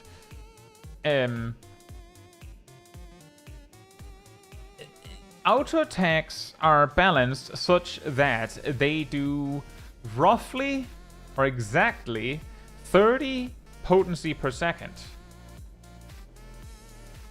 Normally, scaling off your strength stat, and ranged physicals and ninja, it scales off their dexterity stat instead. For ranged physicals, just as an example, they have a trait that makes them do 10-20% more damage with everything. Which means that their auto attacks actually do 36 potency per second, relatively speaking. Casters have a janky, buggy trait, as it turns out, that increases damage by 30%, but actually here it says action damage. I don't know if the ranged physical one does that too. Let's see. Base action damage. I'm pretty sure it applies to auto attacks as well, but if it doesn't, shrug, difficult to test actually. But if we assume that that auto attacking counts as an action, hey Jagged, we're talking about the suggestion of what if Sages had a ranged auto attack and it also activated Cardia. If this applied to your auto attacks, that would be 39 potency per second. Whether it does or doesn't is actually kind of besides the point. Sage doesn't have a ranged auto attack. No mage has a ranged auto attack.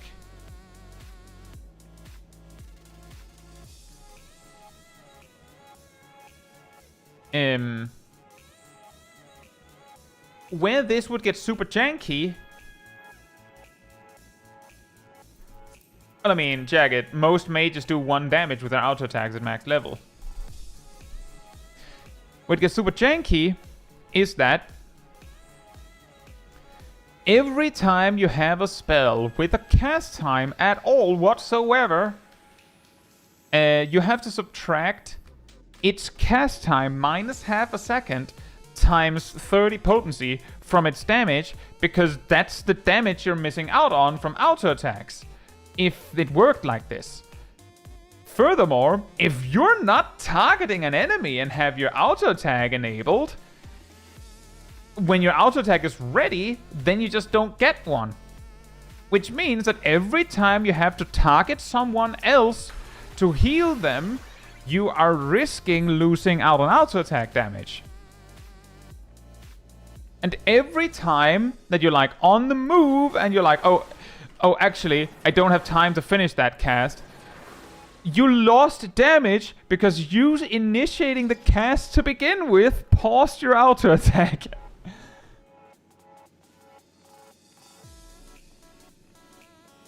Long story short is that the reason why you probably don't want this after all, Liam, is that while it would be cool, Sage would have to be balanced around this, which would probably mean that Cardia would have to get nerfed, and your attacks would have to get nerfed. Probably. And it would lead to very, very janky and annoying gameplay.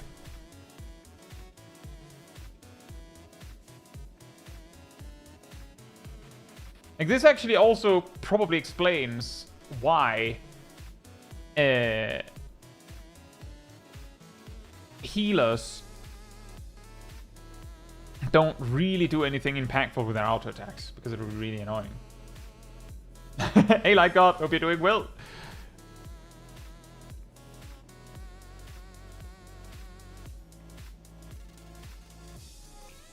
And hey, Darth, hope you're doing well as well.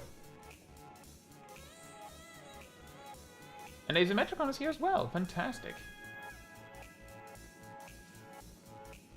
How would you fix Sage in T7S where you don't really have time to attack as healer? That's a fantastic question.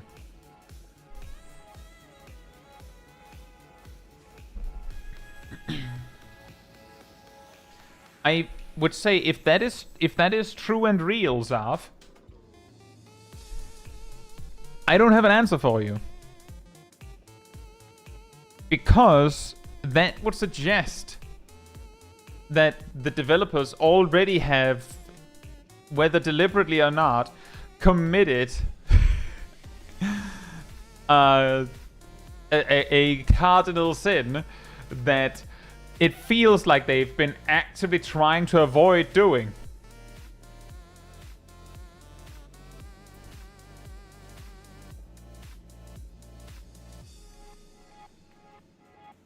Which is basically what Ham just pointed out. Enix has used Toxicon. I mean, you mean Toxicon, which you learn at level 66?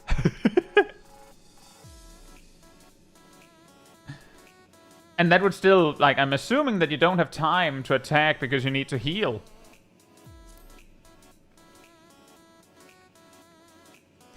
Yeah, the problem is... Hey, Deadman, hope you're doing well. Is this area new? I don't remember the Lopperts having a dance club. Oh, they get the dance club if you help them. You need to finish the Lopperts Allied Society. Welcome back, Bobamet. Hope you're doing well. Hope it went well.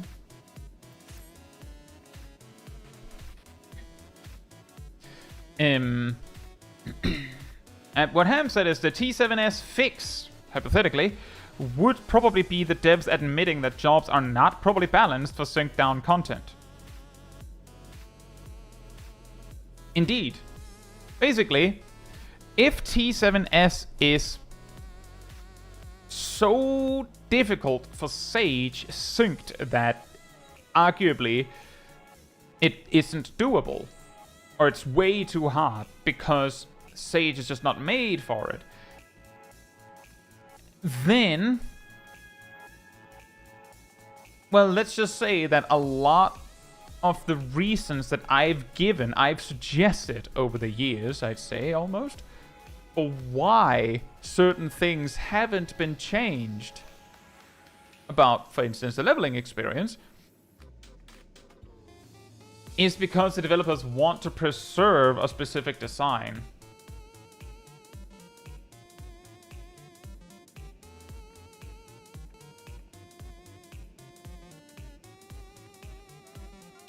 Bitman says, couldn't Astro not heal the vault on release or something like that?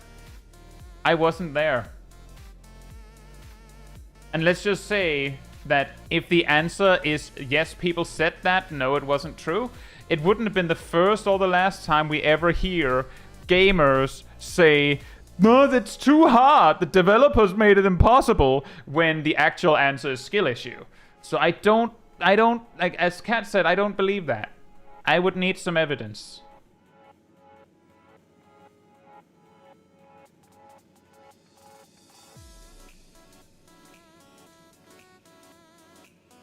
Asologian did release way undertuned, if I recall correctly, says Metricon.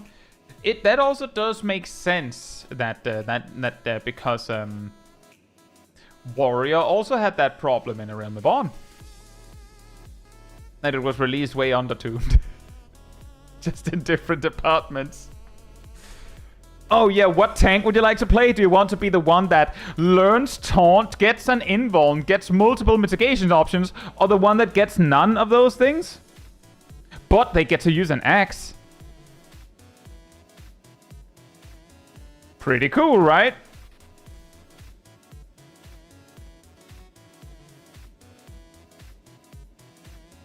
So it says people said Dawntrail dungeons were too hard. Exactly.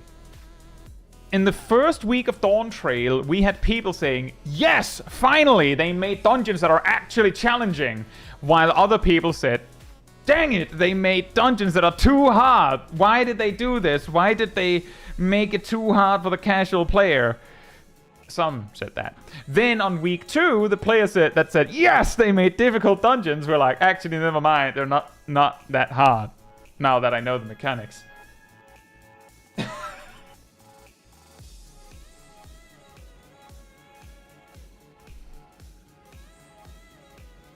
Jason says, we gave Paladin an insanely long invuln cooldown. You get nothing because he plays you with a short cooldown. Oh, no, Dyson. I think you missed something. In 2.0, Hongang didn't make you impervious. It didn't make you unable to die. It just rooted you and your target for 6 seconds.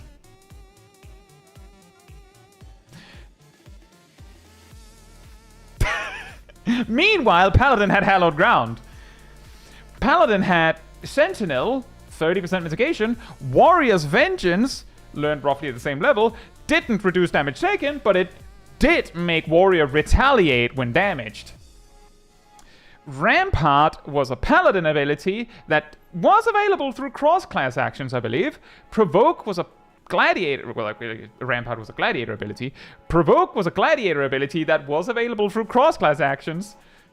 Do you get what I'm going with this? Oh yeah, Flash was also a massive aggro button that Gladiator had that was available through cross-class actions. Warrior had, I guess, a dot they could apply that was mainly used by monks.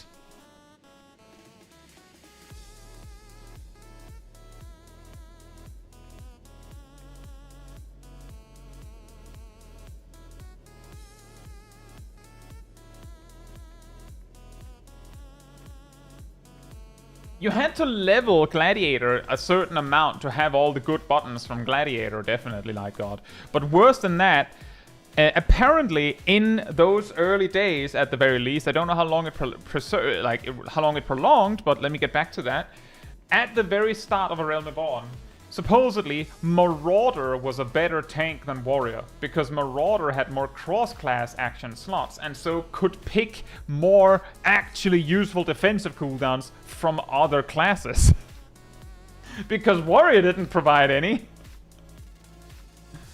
I guess they provided Defiance.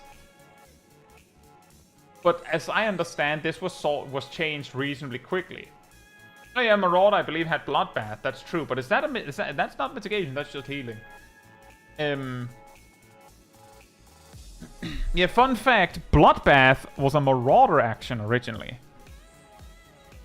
But when I say I don't know how long it lasted, some would say that some would claim that it was the whole expansion. But let's just say that wouldn't be the first time that people claim that something from A Realm Reborn was one way for the whole period when it was actually changed in like 2.1.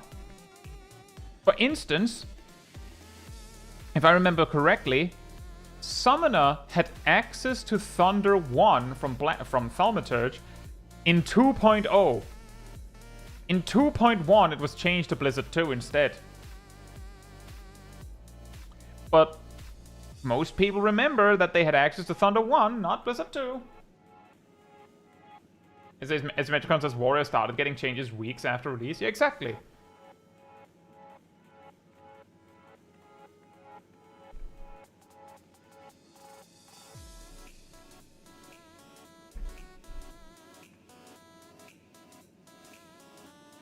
Liam says the Dawntrail dungeons are hard because they have mechanics you have to pay attention to the environment for. What's interesting, Liam, is actually that the scenario of new expansion releases, dungeons too hard or dungeons challenging, whoop-de-doo, time passes, dungeons no longer hard, has happened time and time again. Part of the reason why it happens is that, I believe, the max level dungeons are going to be difficult early in an expansion. But once you've kind of settled, you will generally only do the new dungeons while either you or part of your party or your whole party all are actually overgeared for the content. And this will also apply to the leveling dungeons, technically. But especially for the expert roulette stuff. Like, just for reference here, I imagine a lot of players went into Mistwake in at least 760 gear. If not 770 gear. If not more than that. Probably 760 gear. Meso Terminal probably also got ganked by some mix of 750 and 760 gear. Notice that that's the upper limit. It peaks at 760. They don't let you use any more than that. Meanwhile, your first run of Hyukatumu...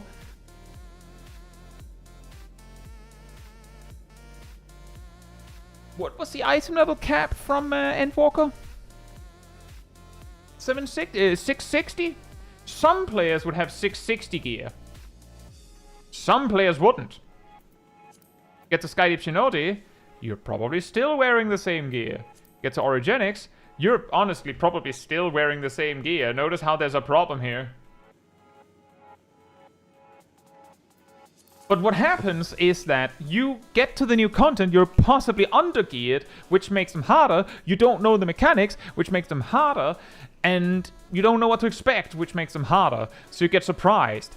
And you came out of doing an expert roulette, which featured Ether Font, which expected your item level to be like 605, but you were 660. And Lunar Subterrane, which expected 620 while you were 660.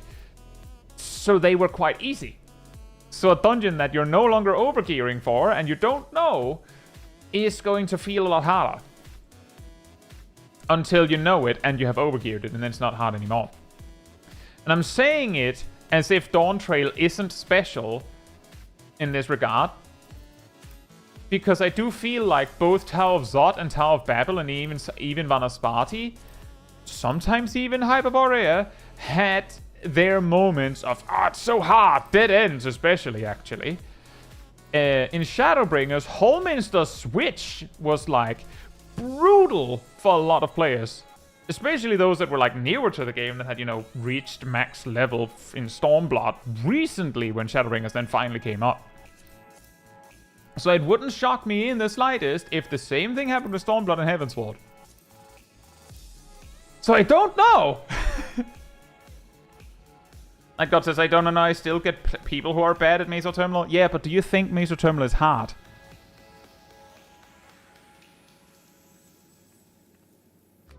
No.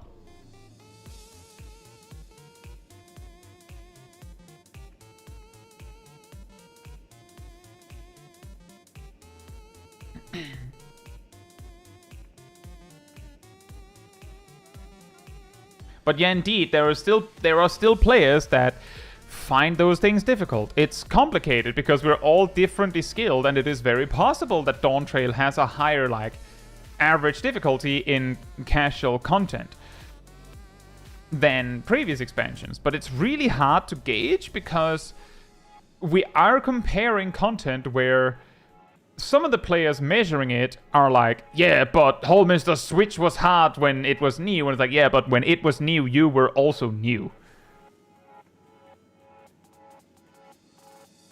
Because there's such a huge time difference between when each thing was released.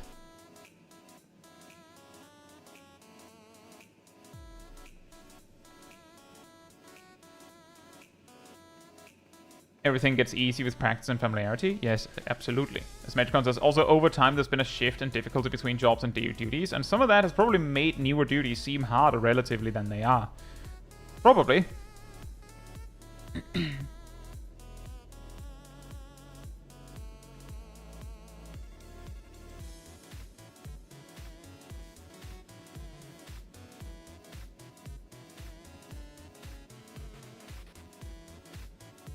Philippe says, I mean, God forbid the devs expect players to know how to do mechanics by level 90 plus.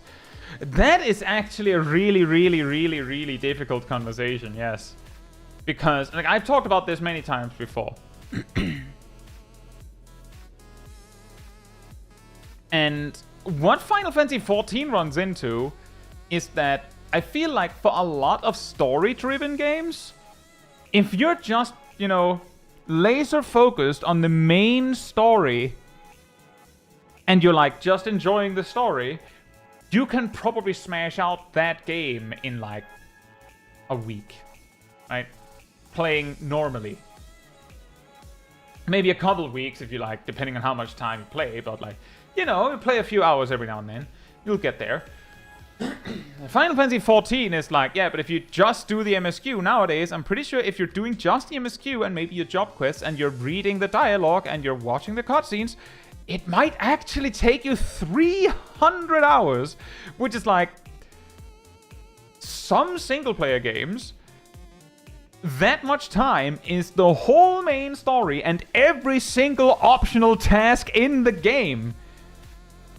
And then you still have like a few, like a day's time to just twiddle your thumbs.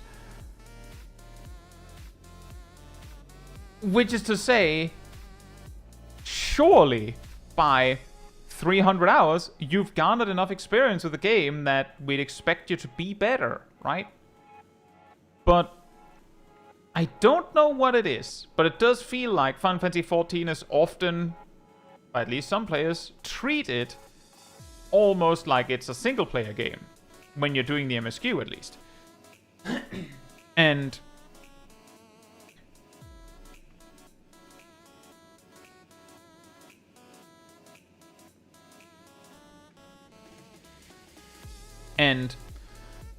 well, let's just say that I have definitely played single-player games where I was more focused on just beating the fight than getting better.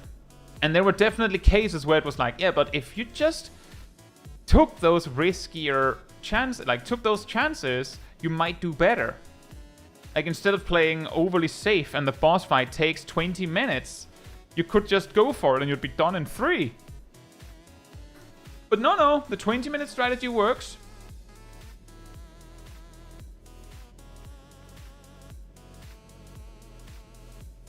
So I don't change it, right? Because Final Fantasy XIV has this kind of almost single-player feel to it in a way sometimes.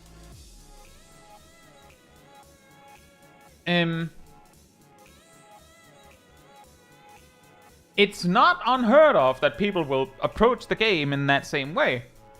Why should the healer learn to attack? Healing is safe, and it hasn't been needed. Us taking 10 more minutes to beat this duty, that's a little bit of an exaggeration. 3 or 4 minutes more time to beat this duty because the healer's playing it safe. Does it matter? Probably not. But the 3 other players in the party are doing this duty for the 300th time. And they would like to be on their way. So for them it matters a little bit. So it makes it very difficult. Because we have players that approach the game in very, very different ways. Also, a casual gamer and owl bears. Hope you're doing well.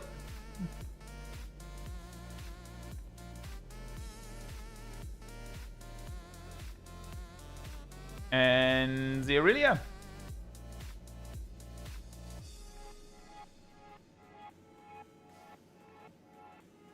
Yannick says, while we talk a lot that the content is easy for you, but you fail to see that you're a savage raider, goes same way for the bad casual players. And they exaggerate the difficulty thinking they represent all casuals with their statements. That's also true. Something that is worth keeping in mind about these kinds of conversations is that who is actually participating in these conversations? Us? And the ones that mainly like put firewood on the bonfire itself for these conversations are the people that are in the more extreme ends of the conversation. The guys and girls that don't care are not really adding anything. Or they might sit in the middle like, what the heck are they talking about? It's just a game! Just play! Some fights are hard, some are easy. Does it really matter that much? Just play! Meanwhile, the really hardcore players might be like, why is all the content so easy? And all the more casual players like, why is the content so hard? Hey Liam, hope you're doing well.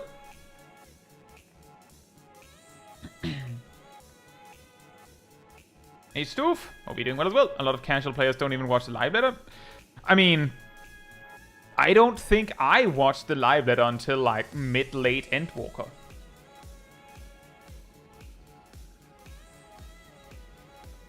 Maybe I'd read like a summary.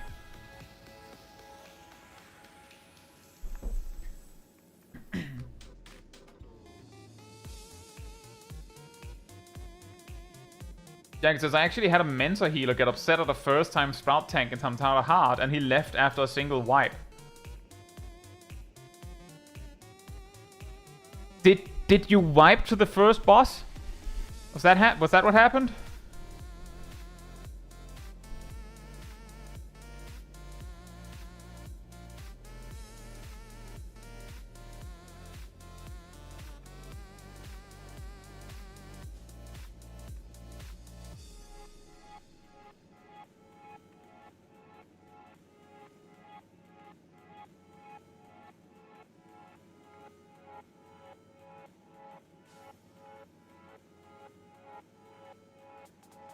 He didn't know what to do with the AoE. We've got like 6 vuln stacks. You know what, Jagged? I call that a skill issue on the healer's part.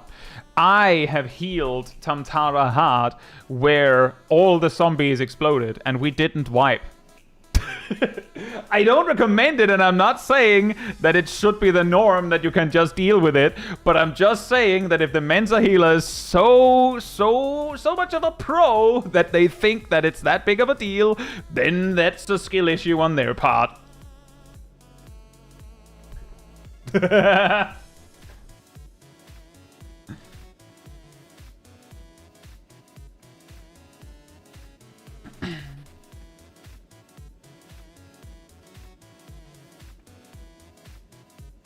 Yeah, exactly, Saras. The thing is,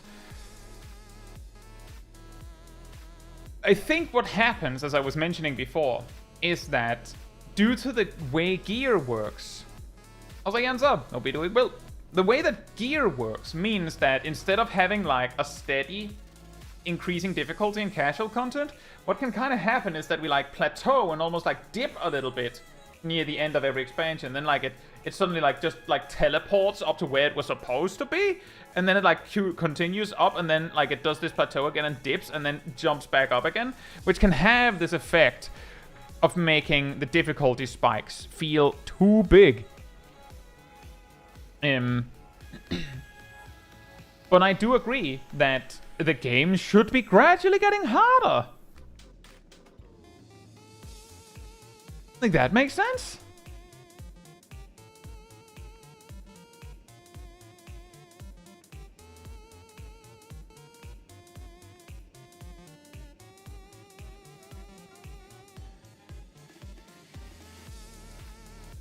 Anyway. Bom, bom, bom.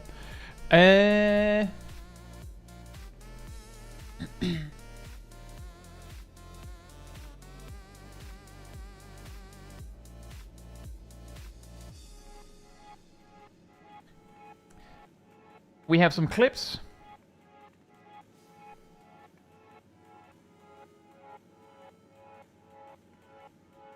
So, we have a clip from Milo, Ham, Audrey, Zanko, Gazel, Nox, and Shaq. So, please do make yourself known in the chat if you're there, so that I know that you're there, so I'm not watching a clip without you. Good luck, Zaf! Now, I will be right back, and then we'll have some clips. In the meantime, manatee restored.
Alright, I'm back.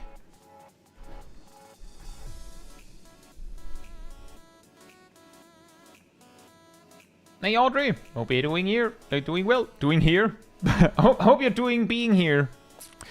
Jagger says, I'm kind of afraid to go into high-level content because I don't want my inexperience to piss off someone who has done a raid or a fight a million or three times.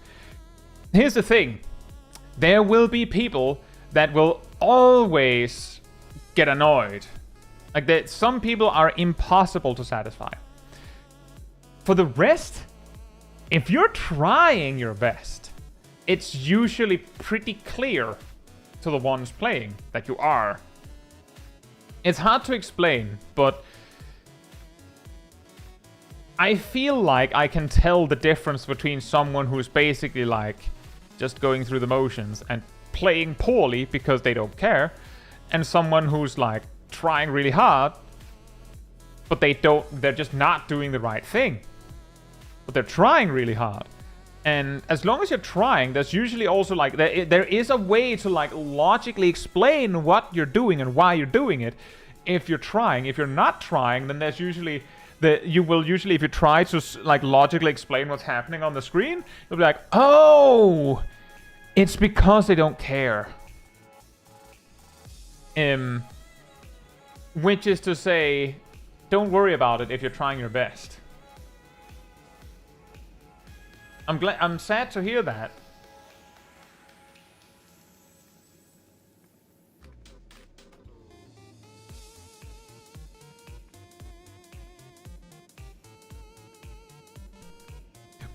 Well, that's very convenient timing, Audrey. Now,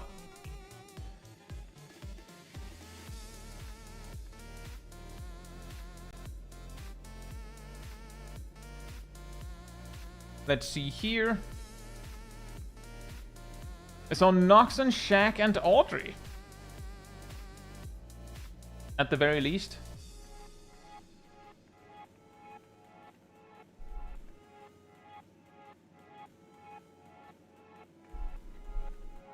How about we start with Audrey's? I believe that one is hung for a little bit longer.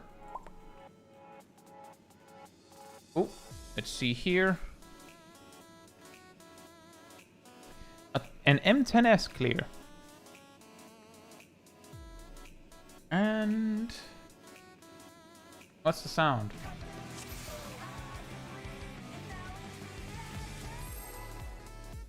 That works. Let me just... do it like that.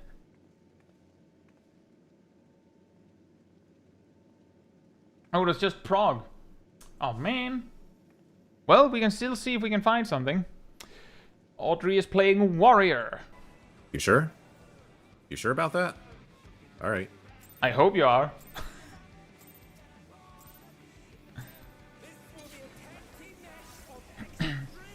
Don't worry, we'll just clear the fastest anybody's ever cleared it before. Off tank.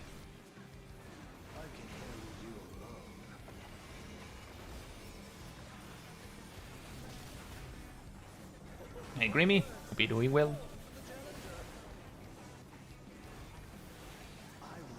Pretty solid. 2. Ah, number 2. That seems like a good time to run.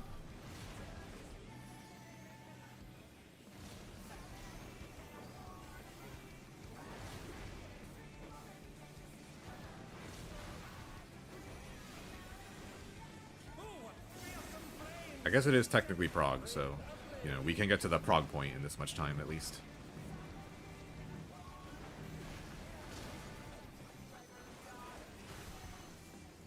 That's good.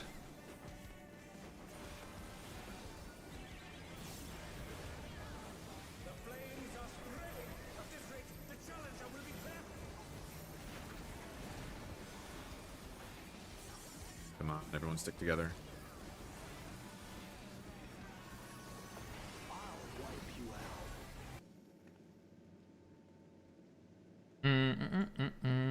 I'm just checking something. Can you speed it up here? 2.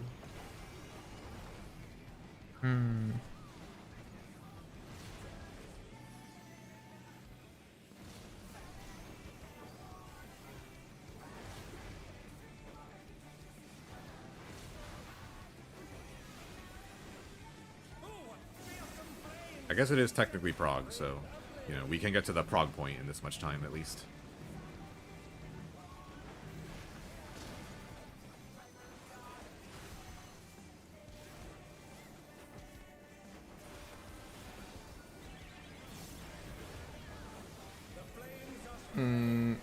So the thing that I rewinded to check here. Katsushima says, what are we looking for? We're looking for anything. Anything that Audrey could do better. Things that stand out. Something funny. Anything. We're just checking out what's going on. See if we can come with some advice. And I actually have arrived at something. So, as the off-tank warrior, there's one thing that you can do that could help a lot. The thing that made me notice it is specifically the sequence that happens here. Shaq mentioned 2 burns. One of them is on a healer, one of them is actually on the tank. That can sometimes get a little bit scary, especially in the main tank, because they're also taking auto attacks at the same time.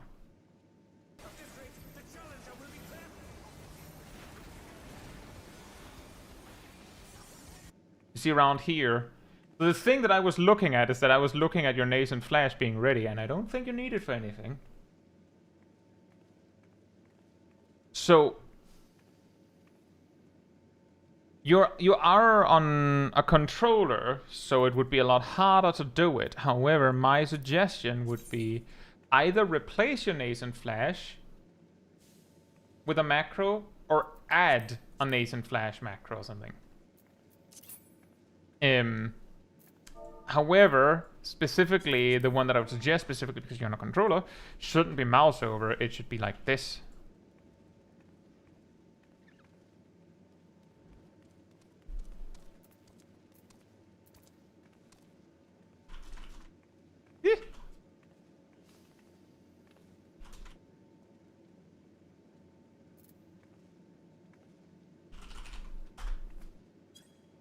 Use a macro like this. So if you see that your your other tank could use some healing, or you could use some healing, but you're not tanking anything, you can just click that, boom, and then just heal. The button is a bit out of reach. You can probably guess what I'm gonna say to that. So move it.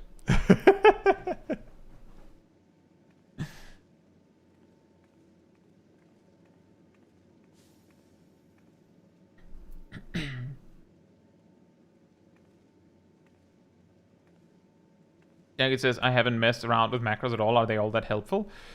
It depends. An important thing about macros is the thing that some refer to as action queuing or spell queuing, the one where you can like press a button in advance, isn't present on macros. They play one line per frame, which is the reason why macros have a tendency to look like this, or this, or this. So that you get like 13 or 14 frames trying to do the thing that you want them to do. But my general advice is, if you need the macro to do something you would have difficulty doing without it, then it helps. If you could absolutely do the thing without it, then a lot of the time it's actually better to not use a macro. And I don't recommend using macros or GZDs if you can help it, because it's going to be a lot more difficult to like always keep your GZD spinning if you're using macros for them. How useful would they be for a ninja or monk? Monks might use a mouse over macro for Thunderclap. Ninja might use either a mouse over macro for Shikuchi or a macro that targets the location of their current target. Both of those options are there to skip the path. So that instead of having to do like this, you just click once and then it teleports immediately. What's a mouse? If you're playing on mouse and keyboard, a mouse over macro means that it will target the thing you're mousing over. So the way that it works, for you to be able to see it a little bit, about how it works. Let me just hide my camera real quick. If you look at the chat, so I will write the command you use for a mouse over. That's less than mo greater than while mousing over Ilana. That's what it's actually saying in the macro when you press it. And the game will then go, oh, use action while targeting that person, and then it'll try to, which does remove the part where you'd have to otherwise target them and then click the button for it to work. Sometimes it's easier to just target them and click the thing, but sometimes the act of targeting would cause problems, so you just wouldn't. For instance, a tank needing to use an action on their co-tank very frequently might be a lot nicer with a mouse over macro or with a macro targeting the second person and party list. But if you're playing on a controller, you can't use a mouse over macro, but you can use a macro like the one that I wrote for Nascent Flash, where it targets player 2. Come on, everyone stick together.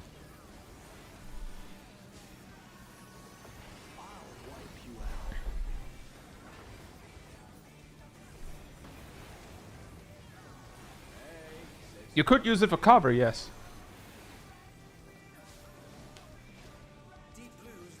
Also the synastry from the Astrologian.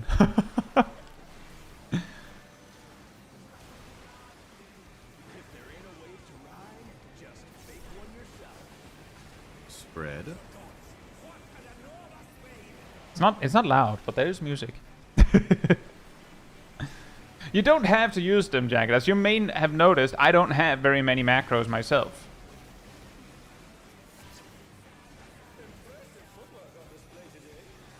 Double dip. Samurai's scaring me.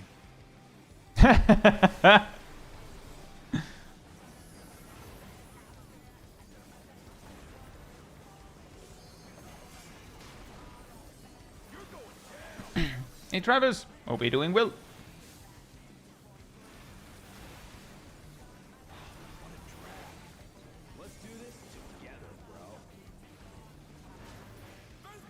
And silly. So I just throw an aspect of benefit on the burned person, mostly cancels out the burn. Yeah, but if the tank actually has nascent flash on hand, then, you know, they could do it. Especially if it's the other tank who needs it. Like, just a general tip is that for warrior, if you're the off tank, there's a lot of times where you just have to ask yourself, do I need bloodwetting in the next 25 seconds? And if the answer is no, and your other tank has less than full HP, you could click Nascent Flash. If they didn't need the healing, well, they still get like a 400 potency barrier. Stack.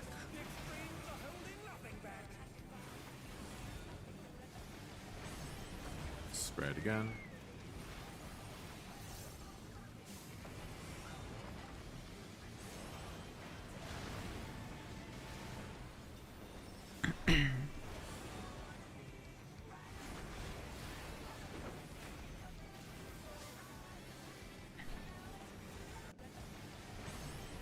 Spread again.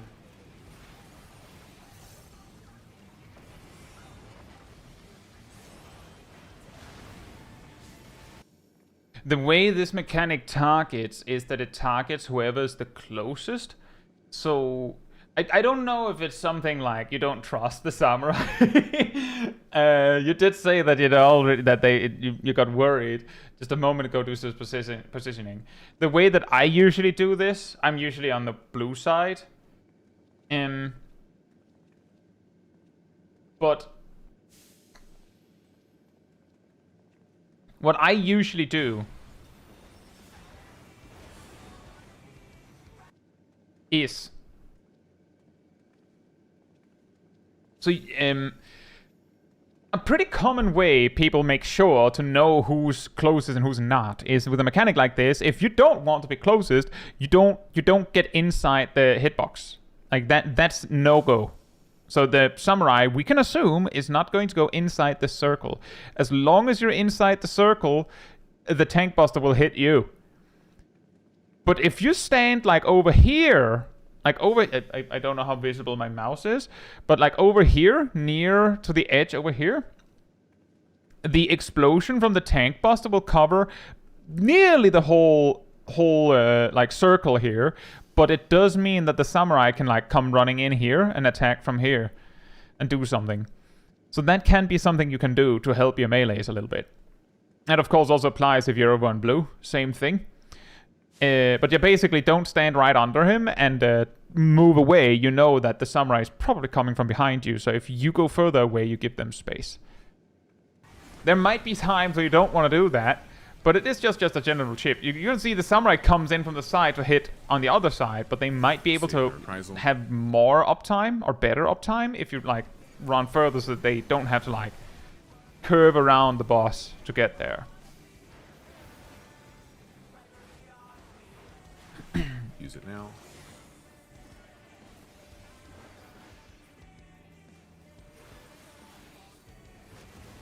Alright, we're staying.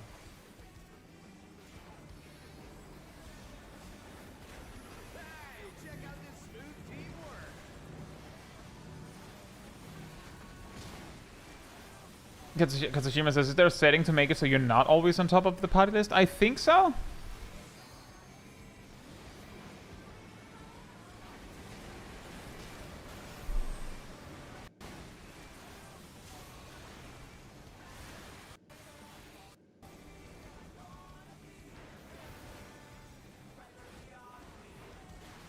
Use it now.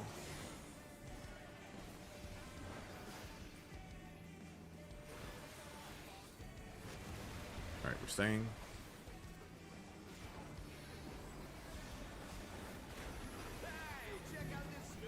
While yes, I can see it that you can pull the bosses next to each other there for like a second, for like 1 GCD. I feel like that's maybe making a lot more inconvenience for the tanks for something that might not even help. Your Infuriate hit 2 charges.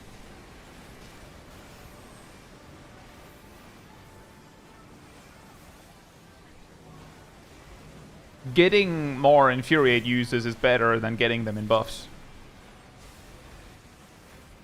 Start running.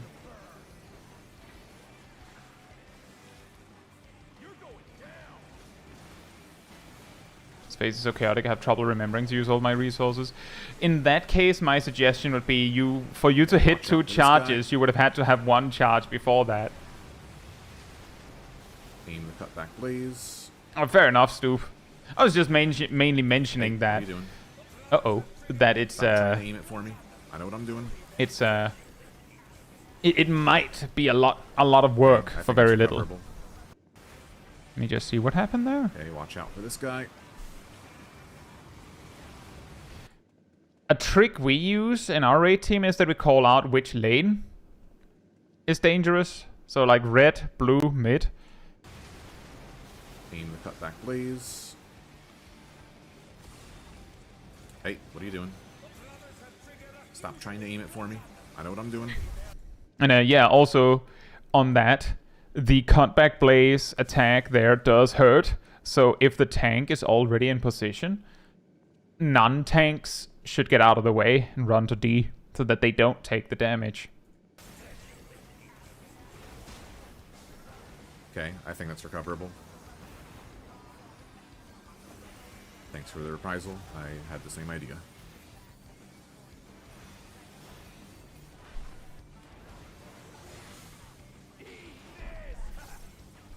Alright, healers, go for a swim. Good luck, Dyson!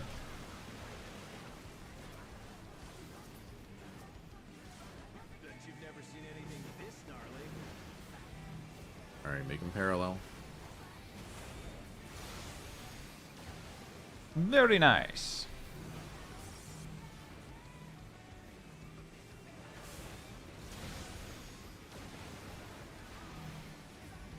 This was a random party finder party, not my usual static.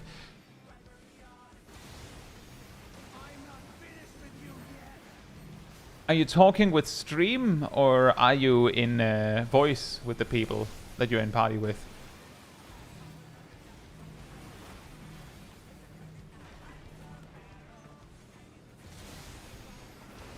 Okay. We got it. We do only have 3.5 minutes left, though. It's from prog attempts by myself. Okay. That's also relevant, but I will give the advice just the same. Who knows? Maybe your static will benefit from some of this as well.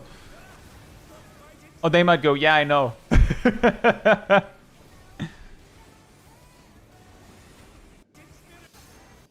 This is actually a point where it's a lot harder, but you can. So when this gets really difficult is like, if you actually position yourself just right, you can get both of the bosses perfectly overlapped. But because who you have aggro on can kind of depend on which boss you had, like which side you had to do for snaking.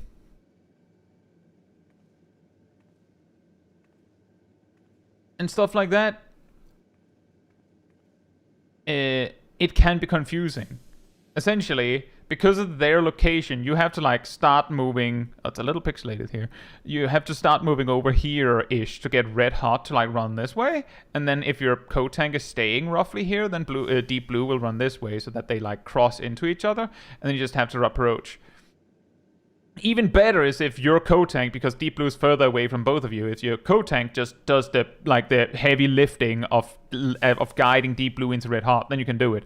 It's not something I remember to do perfectly every time, but the more stacked they are, the better. I'm pretty sure this is good enough for a lot of jobs, but some jobs are gonna be a little annoyed by this. Like, it's not perfect when it could have been perfect. It's also a point where some groups like to use... my group usually uses gem drafts for that specific bit after the bubble. Or at least some of us do. So it's a very nice time to have that. Okay, where's deep blue going? Other side. He's doing a double dip.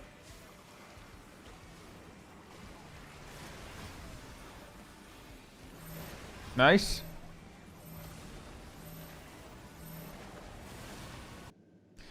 And Let me just rewind a little bit here. So this is a tip that I've been given myself. So I'll start by saying what I've been recommended to do by my own team, and then I'll say what I've done myself off my own volition. These spreads actually really hurt. The way this party is spread out, the melees will be right next to a healer. The healer can help protect them if needed and heal them up as necessary. The ranged, whether mage or ranged physical, are so far away that it is very realistically possible that the healers can't do anything. And while they might come into range briefly, it might not be very easy for the healers to do very much about it. Which does mean that for an extended period of this phase, in a way, the machinist is totally reliant on you to help them. They can do a little bit, but it's mainly second wind, and if they use tactician, you'd probably rather have tactician for the divers there afterwards or something like that. Maybe they're like the light party stacks. So the suggestion is use nascent flash on the machinist for this hit, right? Okay, where's the blue there? Guy? Other side. It didn't hurt that much. I wonder what happened. They had mitigation. Did they have barriers? Did the oh yeah, the sage primed them with some stuff. That makes sense. Alternatively, what you can also do, Blue going? if you're confident they don't need it, Other side, he's doing a double is dip. You dodge here. Now you nascent flash the machinist. In fact, Dip. probably makes sense to just nascent flash them like now, because if you do, then they will have the mitigation and the barrier for this hit, and then they'll get the healing from your attacks, and then they'll be healthy and good for this hit that they use tactician for. Okay. So that's something you can do. Now, that one is a little bit harder to use on a controller, I imagine, but, I mean... Ouch. Okay. that's something that you can probably master with practice. And that's just unfortunate. Ouch. Okay. If the other tank has reprisal, this might be just fine. But they didn't use it.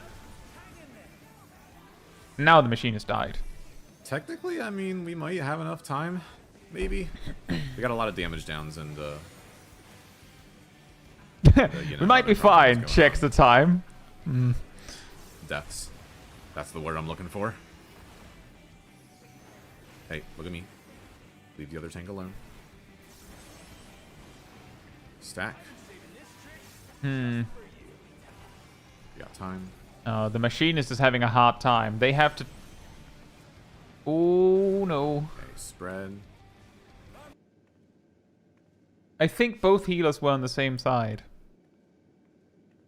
So the thing is, if everyone had positioned correctly, then the machinist just didn't have a debuff for that mechanic. Which means that as long as the red mage positioned correctly for their turn, and the machinist swapped on time, it was recoverable. The thing about reprisal, both healers had the same debuff. In that case, it was not very easily recoverable. Never mind. Never mind. It could have been adjusted, but that's a lot harder. I assume they didn't have voice communication. However, I will say,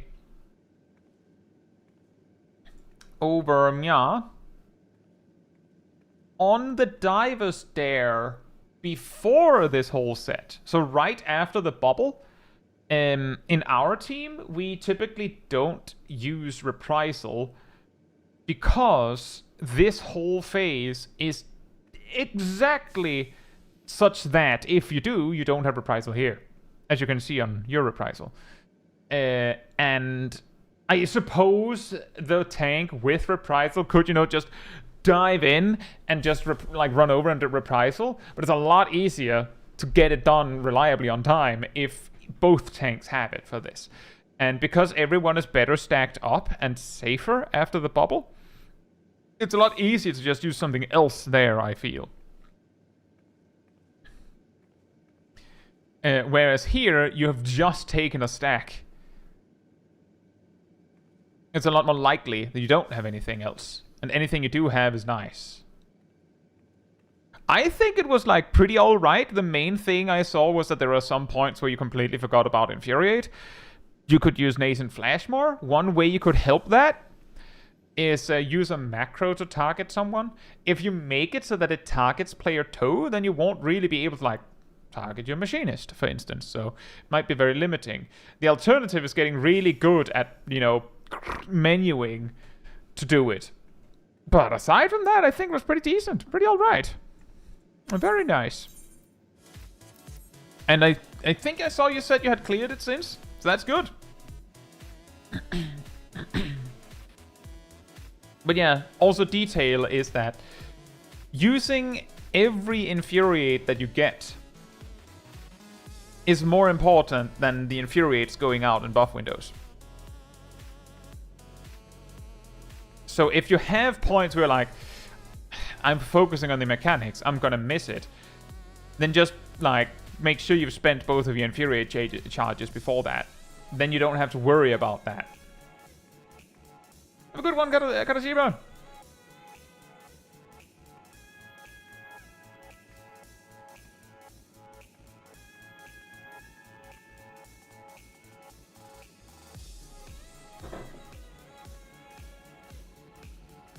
But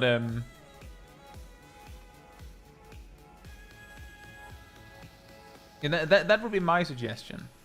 I've only in this expansion at least, I've only savage raided as warrior main tank in the first raid tier, which did mean that most of the time it was I could use Nascent Flash.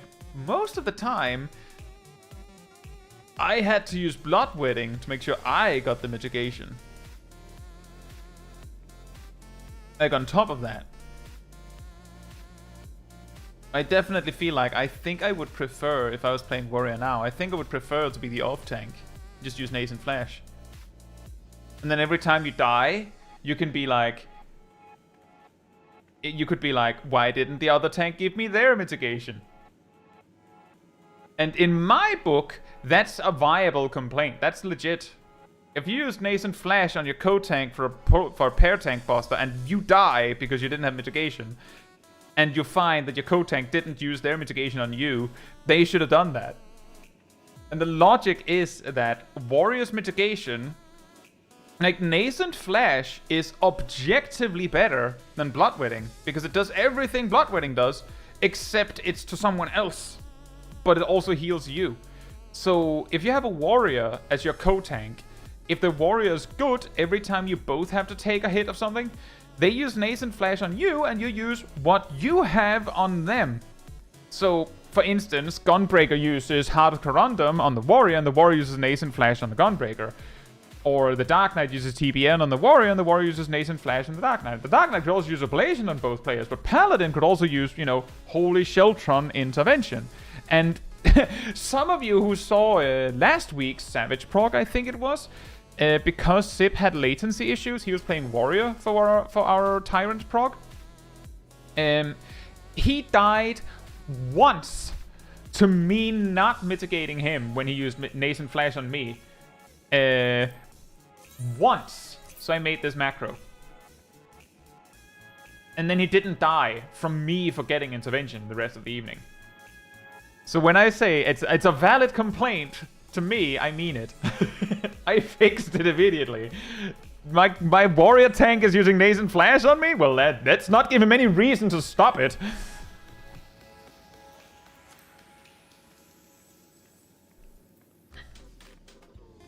It helps a lot, at least. And I'm also saying it from the main tank position that I've tanked, specifically on Doomtrain, Femme Fatale, Extremes, and also Tyrant as the main tank, I've definitely felt like, oh man, it would be pretty awesome if my co-tank had something for me sometimes. But I'll also admit that I could be better about using Holy Sheltron more. But I'm at least trying. Sometimes I'm the funniest one we've had sometimes, and you know, it's all in good fun. Sip is epic gamer. But we have had some instances, really funny, where Sip is at like roughly full HP, I am at like half, and he uses Aurora on himself. I'm like, cool! Well, at least you'll be fine. He doesn't do that. He's gotten way better at using Aurora a lot. Deadman says, what's the process of submitting a VOD? Is it through Discord? On the Discord community server, which is, there's links in the description. Adel regularly posts links. Here's one right now. There's also one from Aradil coming in. There is a clip review room. In that room, you can submit clips for us to check out. I do prefer if you add a clip, you explain what it is that's happening, what you want to know. And also, there is like a pinned comment with some information. For instance, as you may have noticed, I checked the clip very briefly.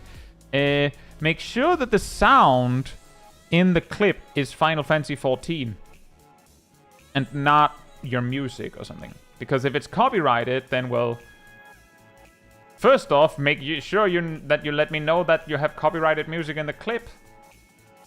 So I have to mute it. But preferably just don't.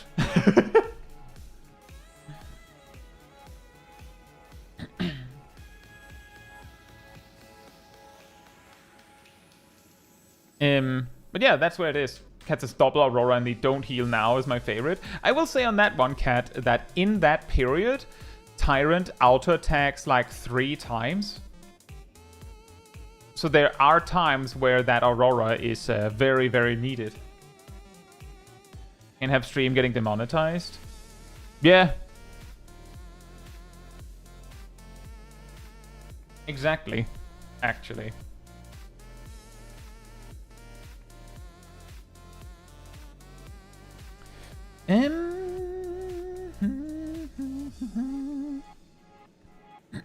Right. Just double checking on the people in the chat. We needed a Milo, a Ham, a Zanko, a Guzzle, a Nox, and a Shaq. I saw Shaq and Nox. Are they still here? Is there anyone else that has arrived that I missed?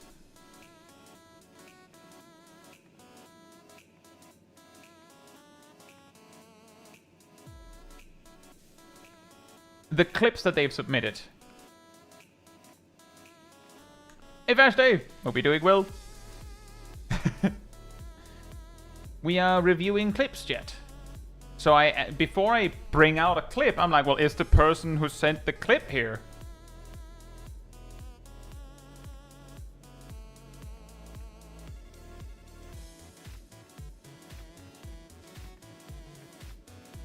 Sarah says, my personal fun fact is that you make sure the music is okay, but none of the people are rude. Like my Kefka kill where I jokingly threatened because work was frustrating that week. Well, I mean, sometimes there's a funny joke, right? But the key difference there, Sarah, is that well, as long as it's within reason, that will not demonetize the stream or block it.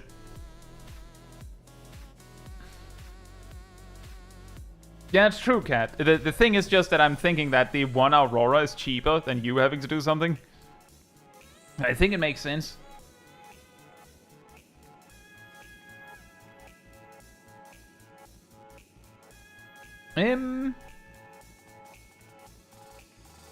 We do Hades or Expedition 33, looks like the options. We're already on the on the sidetrack, guys. Sidetrack. Well, Shaq's one is Expedition 33, which can have story spoilers. So we probably will do Hades first.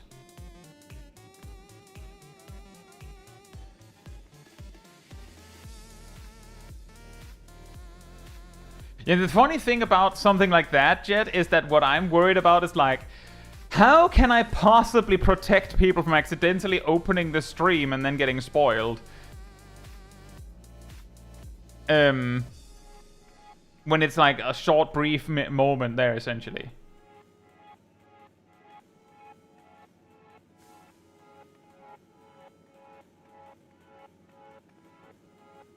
So it says, can't kill the clowns at work. Certainly got me a notice that the video couldn't be monetized. Really? I didn't get anything like that.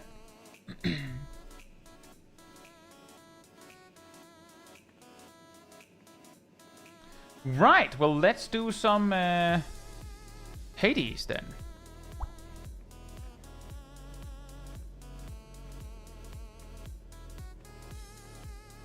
Dupe. And, well, Nox usually has sound on this.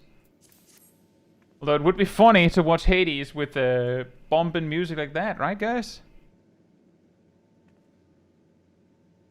Time to point out spoilers. See, the funny thing is that as far as I understand, most of Hades 2 is so vague about this that it's only really a spoiler if someone tells you that it's a spoiler. So what this is... I thought it was going to be 14 Hades. You know, I actually forgot that that could be an option, Philippe. So Nox really likes Hades 2. And he wanted to show some clips from Hades 2.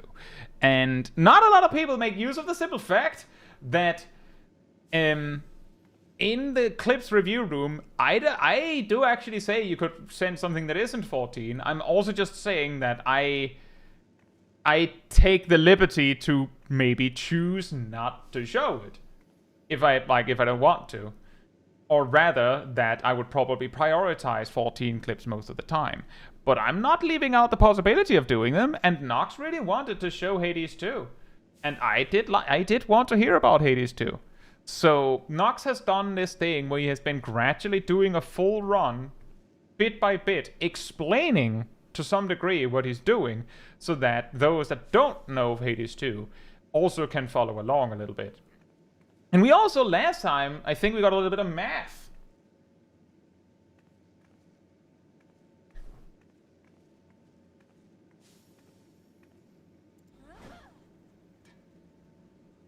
Hello everyone, it's your boy, back at it again with another Hades 2 region. This time we're playing through the final region of Hades 2, which is not very long and very straight. I can't fully explain how the zone works, but hopefully I'll provide some guidance as we progress. As this is the final zone, we will be picking one of these that has a effectively permanent benefit, which none of these do. Oh.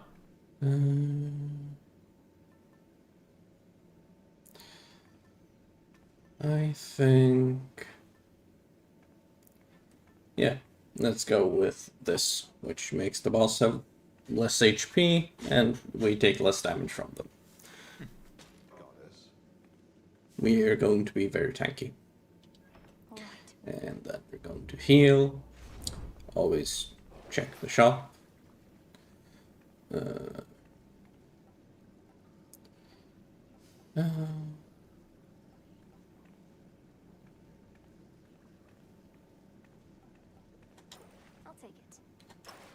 Sure. And now you have permanent healing. Very nice. One last very nice. And this zone is going to contain a lot of spoilers.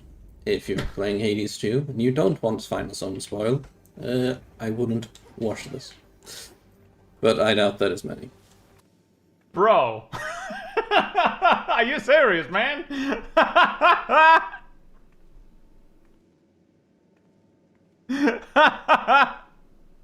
I mean, I will say that's kind of a given. It's a final zone. If you don't want to see the final zone, then this is a spoiler for the final zone.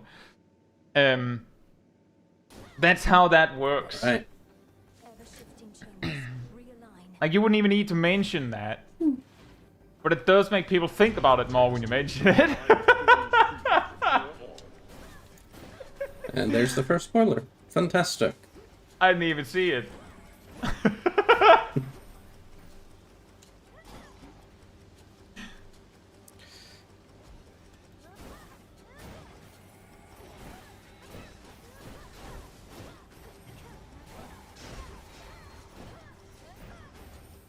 Aha!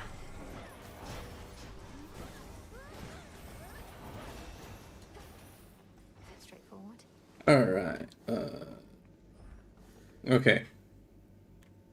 So a general reminder of a tip is that Nox is playing on a timer. It's a very lenient timer, but the timer's paused while you pause the game. So, how this region works is that any door that has a Roman numeral on it is taking you closer to the boss. Any door that doesn't have it, like this door with Poseidon and Aphrodite on it, is basically a side path. So you take it, it will make the zone longer, but you get more rewards. We're taking it because maybe we'll get something good. Interesting. I don't think we actually encountered a double door. So the way this is going to work is we're going to pick one of the gods first, and the other god is going to throw a tantrum, like the average PF member, and then we're going to just have to deal with that and fight a little bit, and then we'll get a reward regardless. Unlike PF.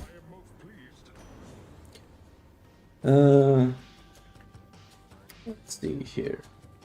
We are mega casting. Sure, let's go with C-Star. It's kind of pointless this late, but maybe we'll get something.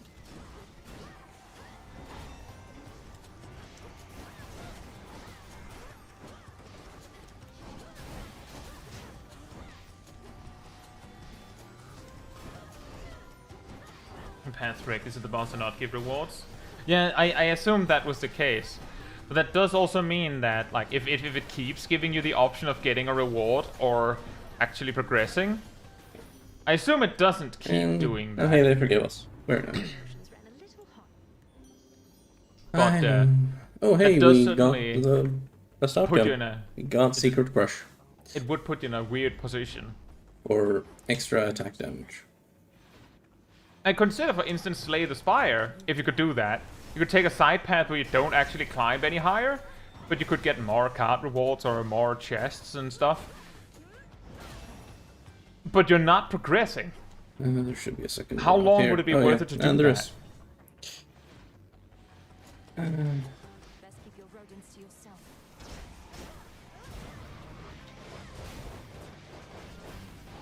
I don't recall the other sections of the game having this kind of feature, so I guess this also means that the time trial does mean that if you're a little low on time for whatever reason, this could mean that you can't make this choice. You have to just go.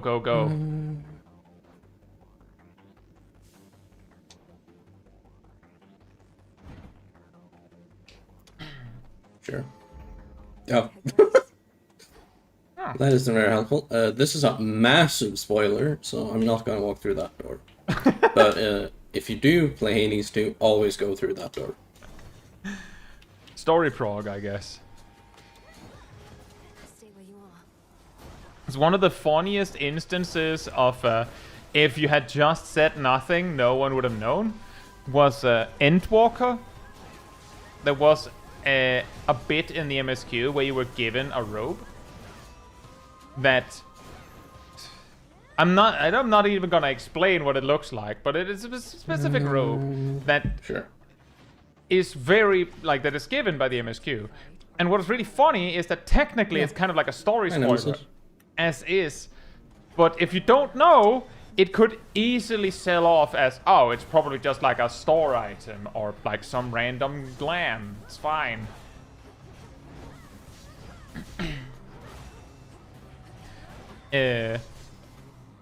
But because like a lot of people would do this thing where they would actually like hound players that use the robe in like Limsa or something, be like, oh, you can't wear that, it's a spoiler. It's like, the Sprouts wouldn't have known better if you just shut your mouth. Can't believe I lost. Let's see here.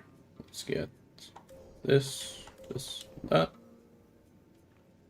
And here. Night of the moon. Path is up. Sure. Just pencils on blue.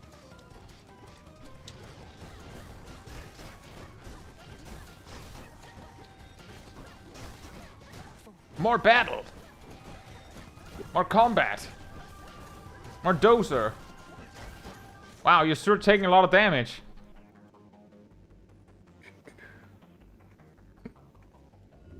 Worth the risk.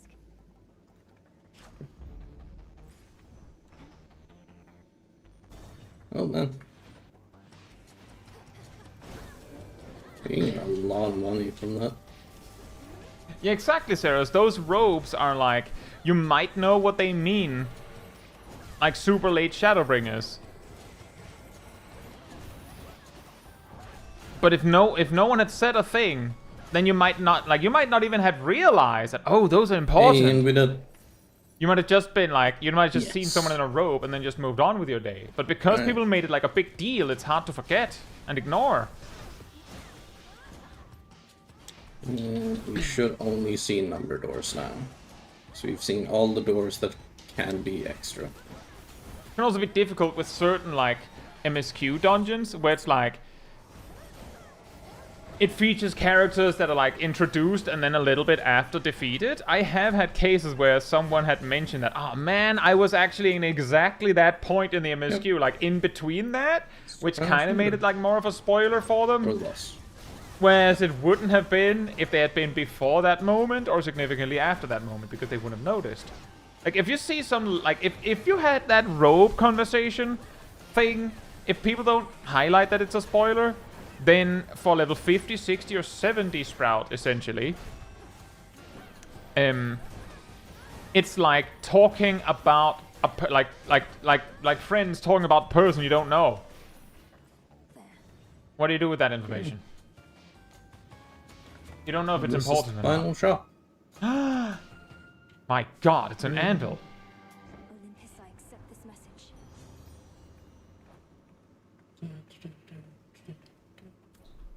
That's a lot of modifiers you have there. I'm going to offer yes.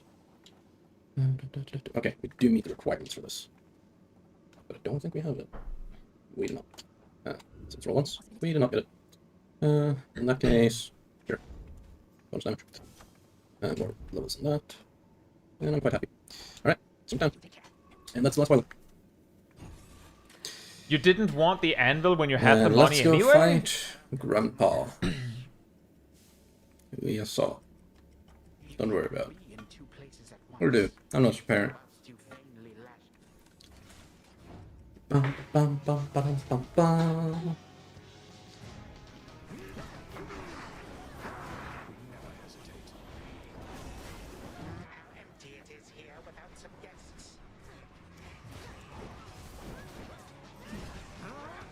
The Titan of Time. And will re-roll the current hammer upgrades. Ah, okay. I thought it would be an upgrade.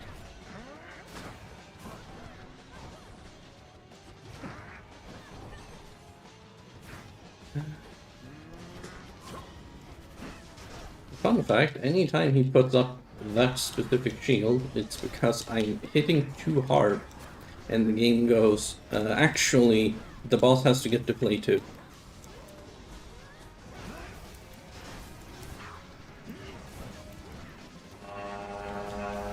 So, yeah. In this game, even the boss gets to have iframes, because Ooh. you're being too unfair to it. If you not stand in a circle, that's a one-shot. Oh, That cool. goes through almost every single death protection in the game.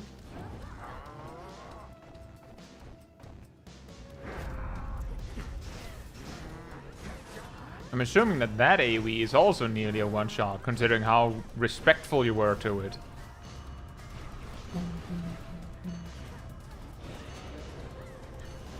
I'm playing very recklessly, because we're very tanky. That's what I mean. And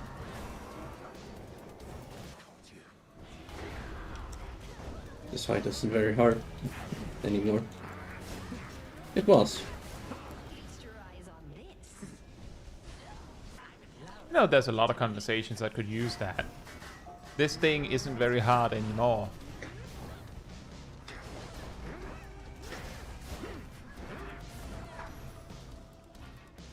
Does he have a third phase?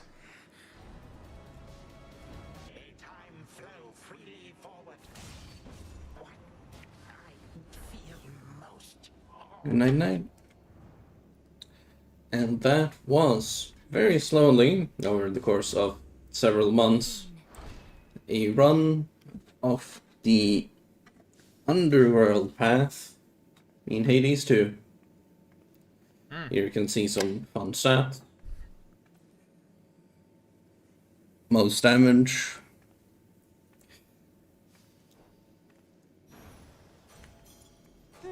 Get some items. Look there. And that's it. Ta-da! Good night, everyone. That's all, folks. Very nice. So far beyond the scope of reasoning were the events that happen next, that committing them to words would be such folly. Right. DM says, I think it was an Aether Current quest, but there was a quest that you failed to get that Endwalker robe in Shadowbringers. I don't remember if it, like, I suppose it wouldn't look exactly like that, because the robe that they're trying to give you in Shadowbringers is the robe that they're using on the, you know, the Ancients in Shadowbringers, which looks slightly different. But it's basically that robe that they're, like, trying to help you make or give you, but because they're like, well, even a child could, you know, just make that in their time. Like, why can't you? Just do it, Lamau. Here's the schematics. Just do the thing. It doesn't work. In Endwalker, the difference is that they kind of need you to be a little bit covert. So they just go, here you go. That is. Problem solved. We'll make you one. That's the difference. That's the difference. But yes, I suppose that is why it has this effect of, oh, that's what that rope was in late Shadowbringers. But yeah, I do think that that's an interesting concept of being able to, like, gear more instead of progressing.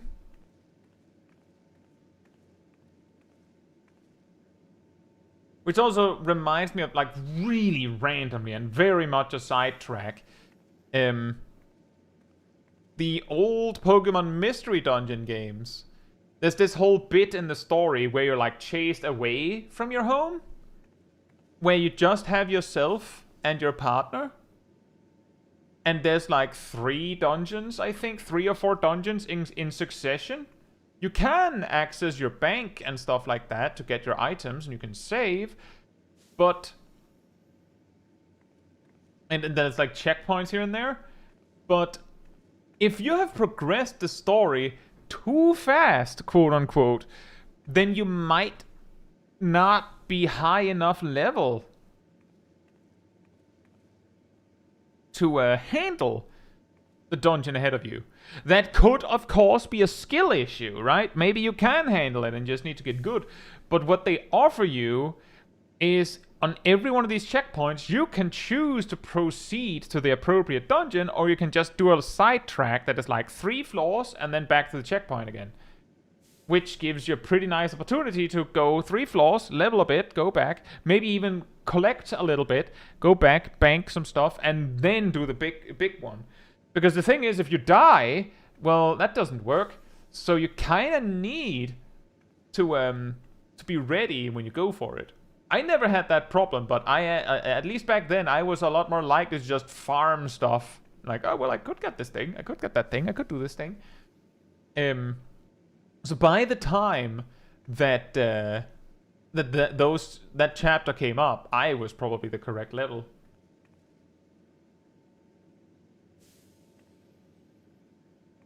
Explorers did do this kind of side dungeon thing, but with no real stakes.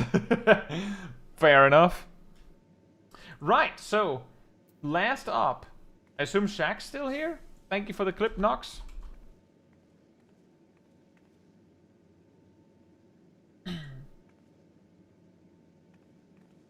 Very ominous. Not the music. In that case, Expedition 33 spoilers, everybody. Gonna be a bit vague. We're fighting axons. We're fighting axons. So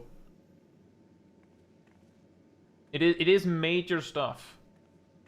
We'll probably be rounding off the stream after that. But if anyone is interested, I will probably put like a text message in the chat when we're done. Ariel might do it too. So if you want to check in again, you can just, you know, mute and then look away. Or mute and pause and then just look at the chat and see if you're told that it's safe to come back.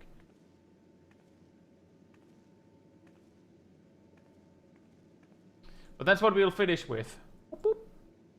Boop, boop. Merde. Merde. Merde.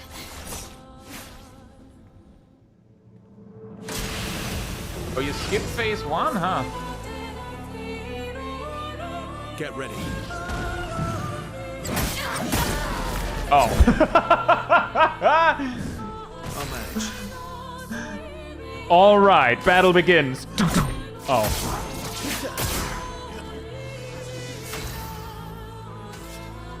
Wait, what? Oh, you went into that with exhaust on. Oh no.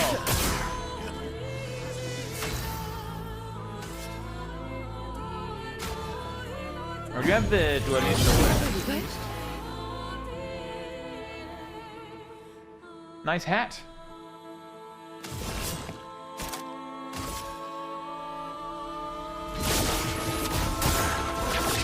Oh! There's some help. Nice damage cap.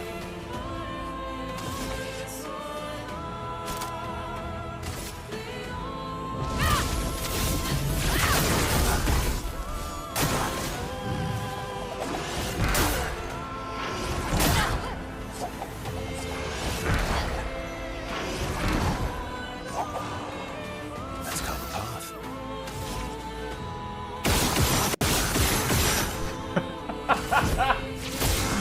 Ah, yes. The sound of Verso.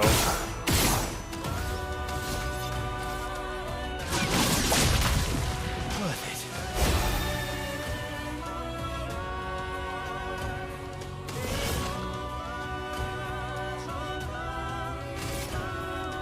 it. You know, a major problem I ran into with CL that was part of the reason why I don't feel like I ever really managed to get her whole system going is that I didn't feel like she really had the AP economy to do what she wants to do quickly without going sun, moon almost. Which then means that you can't stack them. But if you have someone funneling AP to her, then you could just go sun, moon. Which I believe is the way she's meant to be used.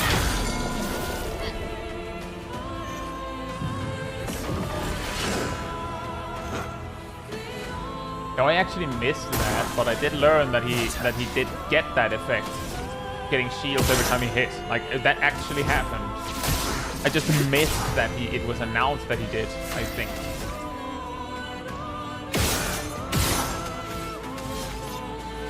Oh, you're in the correct rank too.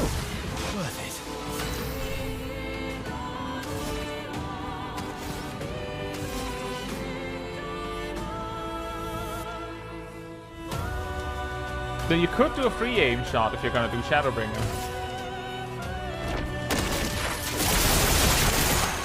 Full deck.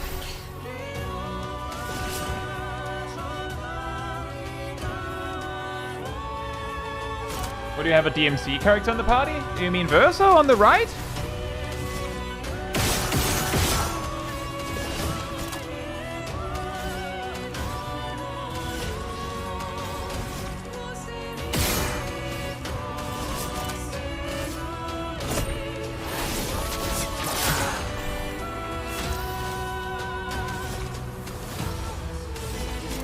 The not style meter?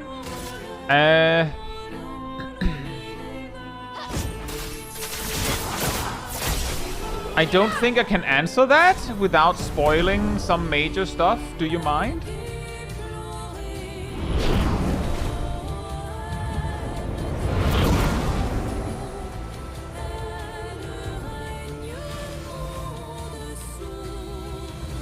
I mean, silly, the people watching are probably, you know, safe from that anyway. Or don't mind.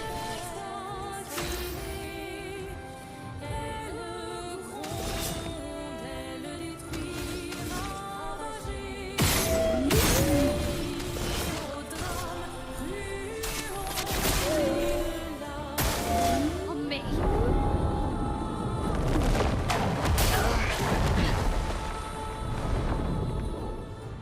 Please survive.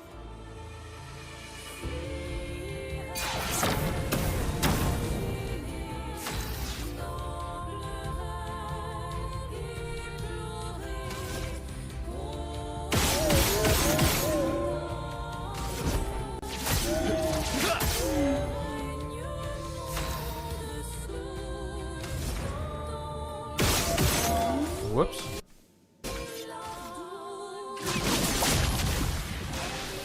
Here we go.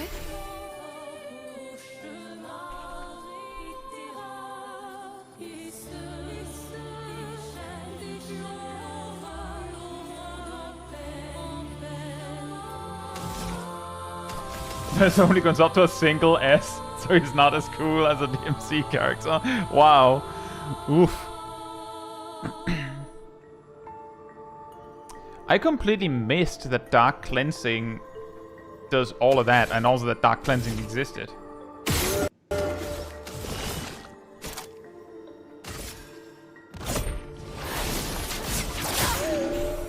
This will hurt.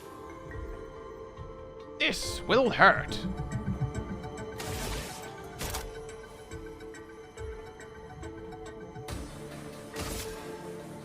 Oh, yeah, that will hurt.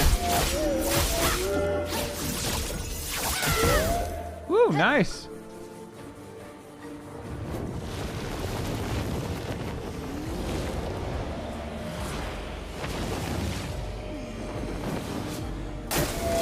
Let's dance.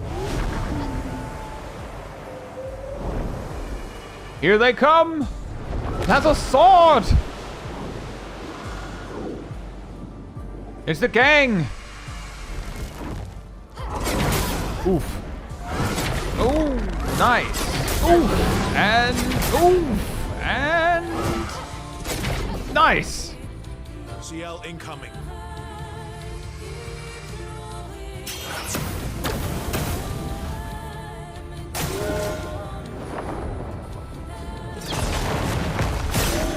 Nice. And one more. The dance of the worms.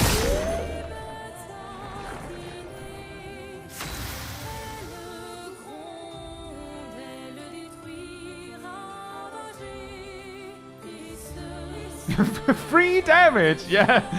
You're forcing me to jump. Oh man.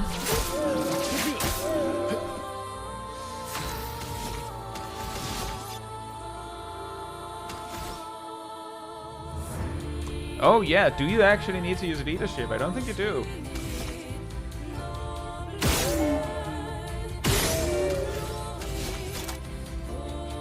Oh, that's an option. Good stuff.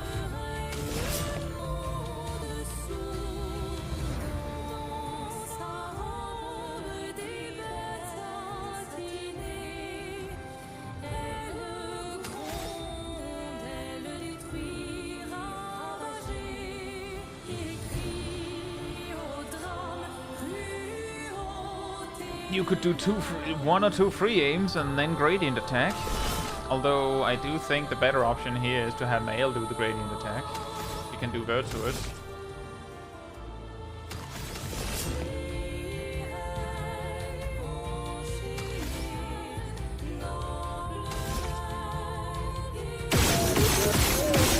That's a lot. Here's your card. I assume that you're planning to use leadership next turn.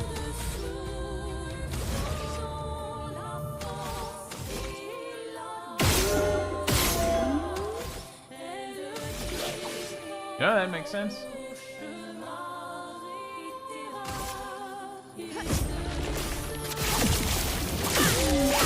It's really funny that that move basically never does any damage because it's mainly used to set up a better move.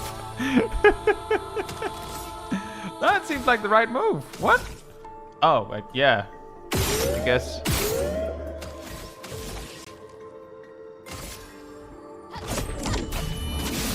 And the break right there. Very nice. Dodge.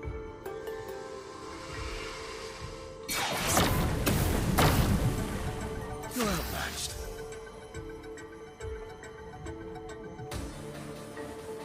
Good thing you had the anti-charm prepared. I was wondering.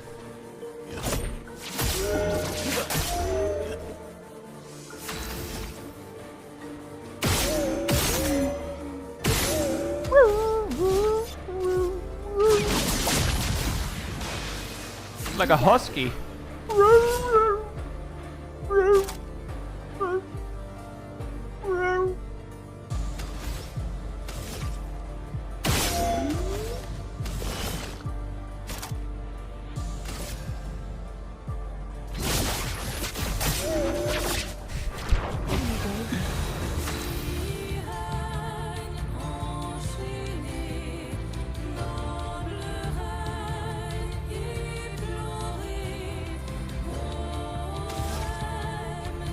Mine hasn't started singing yet.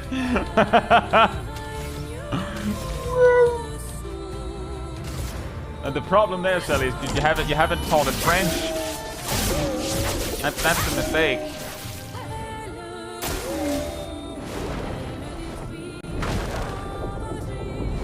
Oh.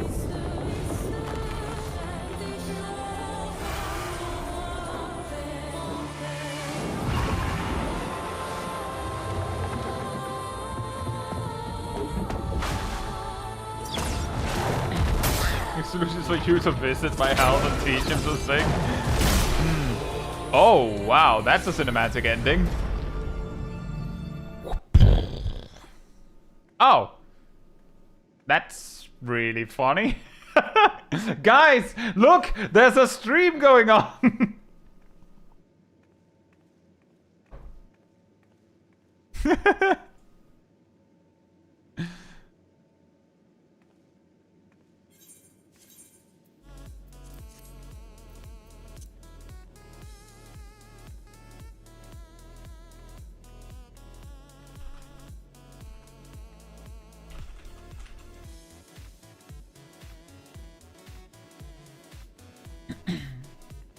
Let's all go there together.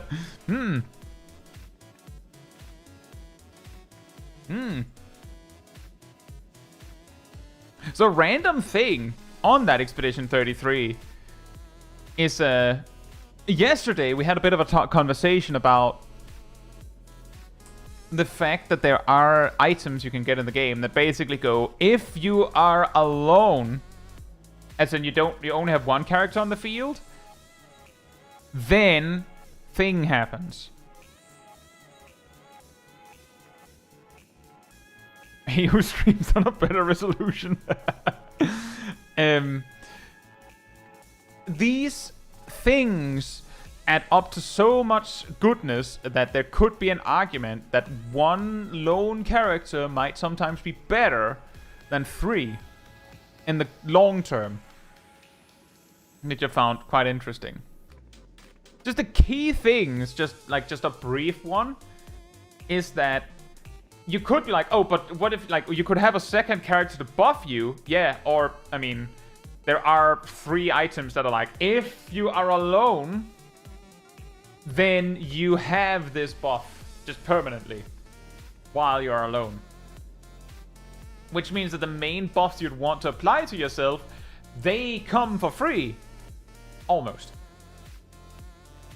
And it's like, oh, but you could use the second character to heal yourself. Yeah, but there are actually many ways to just heal yourself as a side effect of attacking. Like, off the top of my head, without getting too specific, with, like, it might be a little bit costly. You could have, you could heal like 35% of your health every turn for basically free. Like, it would cost Lumina points, but it would be free insofar that you could just equip it and then it comes as a side effect of you doing what you were gonna do anyway. And that's a lot. Especially because there is something that says if you are alone, you have maximum crit chance. So all your stat points are now free to go to anything else other than crit. The pixels you're wearing just need to maximize speed and some health and defense, because crit doesn't do anything. Which means that you have one guy on the field who is like an actual tank who can just take the hits. The main weakness, I would say, is probably something like, well, you could have someone supply you with AP, but... well, let's just say that there are builds that emphasize base attack. As you saw, the Verso build that Shaq uses is also the same one that I use.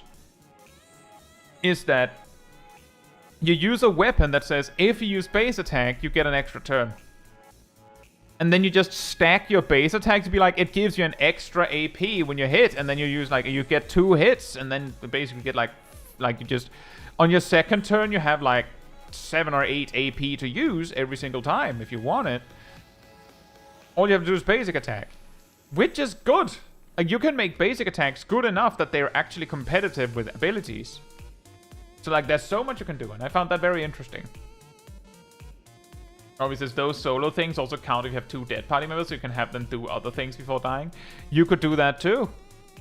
You could also just stack them with all you give them they die on arrival, and then you also give them all those luminas that are like, when you die, things happen. You just walk in, boom, boom. Like, you have like your backup firework technicians just exploding every time battle commences. Zaytorian, hope you're doing well. Did you know that Mael can solo the dungeon? I actually would imagine that Mael might be one of the worst characters at soloing. But I'm like, it doesn't say very much, because she's probably like, she might make up for it due to some of the attacks she has access to.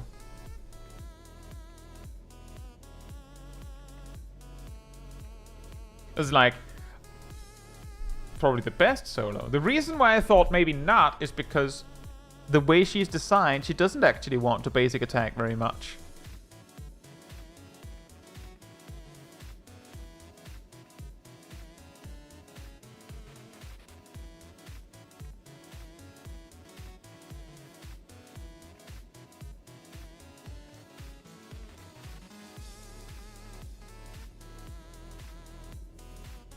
I'd imagine you wouldn't use moves that cost that much.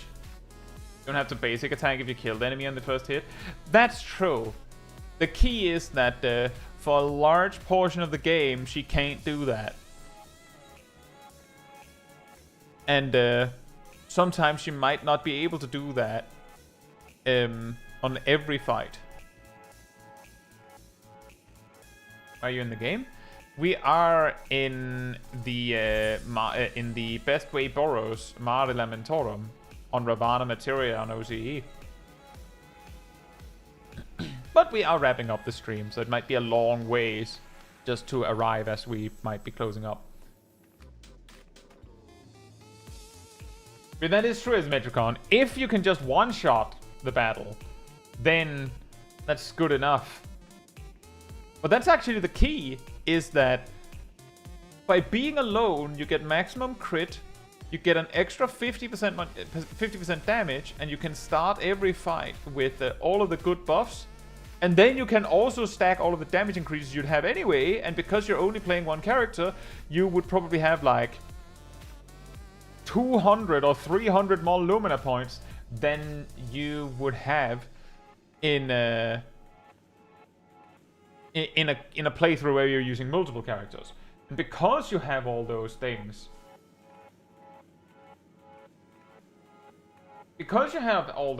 all at once, you can stack all of those, and because they all stack multiplicatively, I think, well, it might actually do more damage. Expedition 33. Well, yesterday we started on exploring Act 3. We did, we got Mael's 3rd gradient attack. And we also got a few things that are pretty nice in the Act 3. We specifically fought the guy in the water, which was very funny, because I think that was one of the first times I used Stendhal. And did so much damage. Anyway, that's enough Expedition 33 on a not Expedition 33 stream. Imagine someone comes in like, I didn't want to know that! But on that note,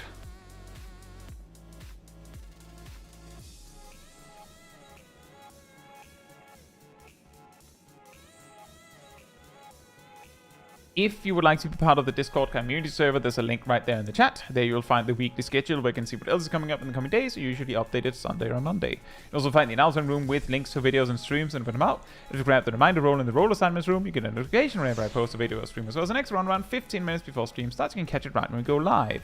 And if you'd like to support the channel even more directly, you can like over on the YouTube side, you can follow, you can subscribe, you can become a member, you can super chat, you can cheer, you can do all of that goodness. And if you don't like any of that, there's also the Ko-Fi link in that Ardell's posting right there in the chat. It all helps support me in the channel directly, so I can focus on doing stuff like this with all of you without having to worry about algorithms and whatnot. So thanks so much for the support.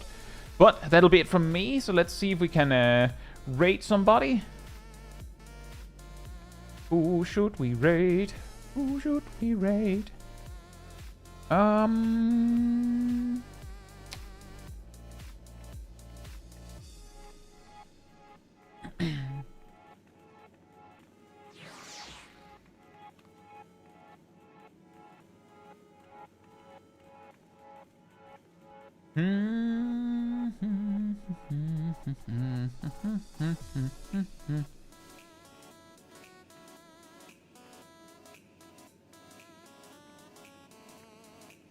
That looks like someone doing the Omega storyline for the first time.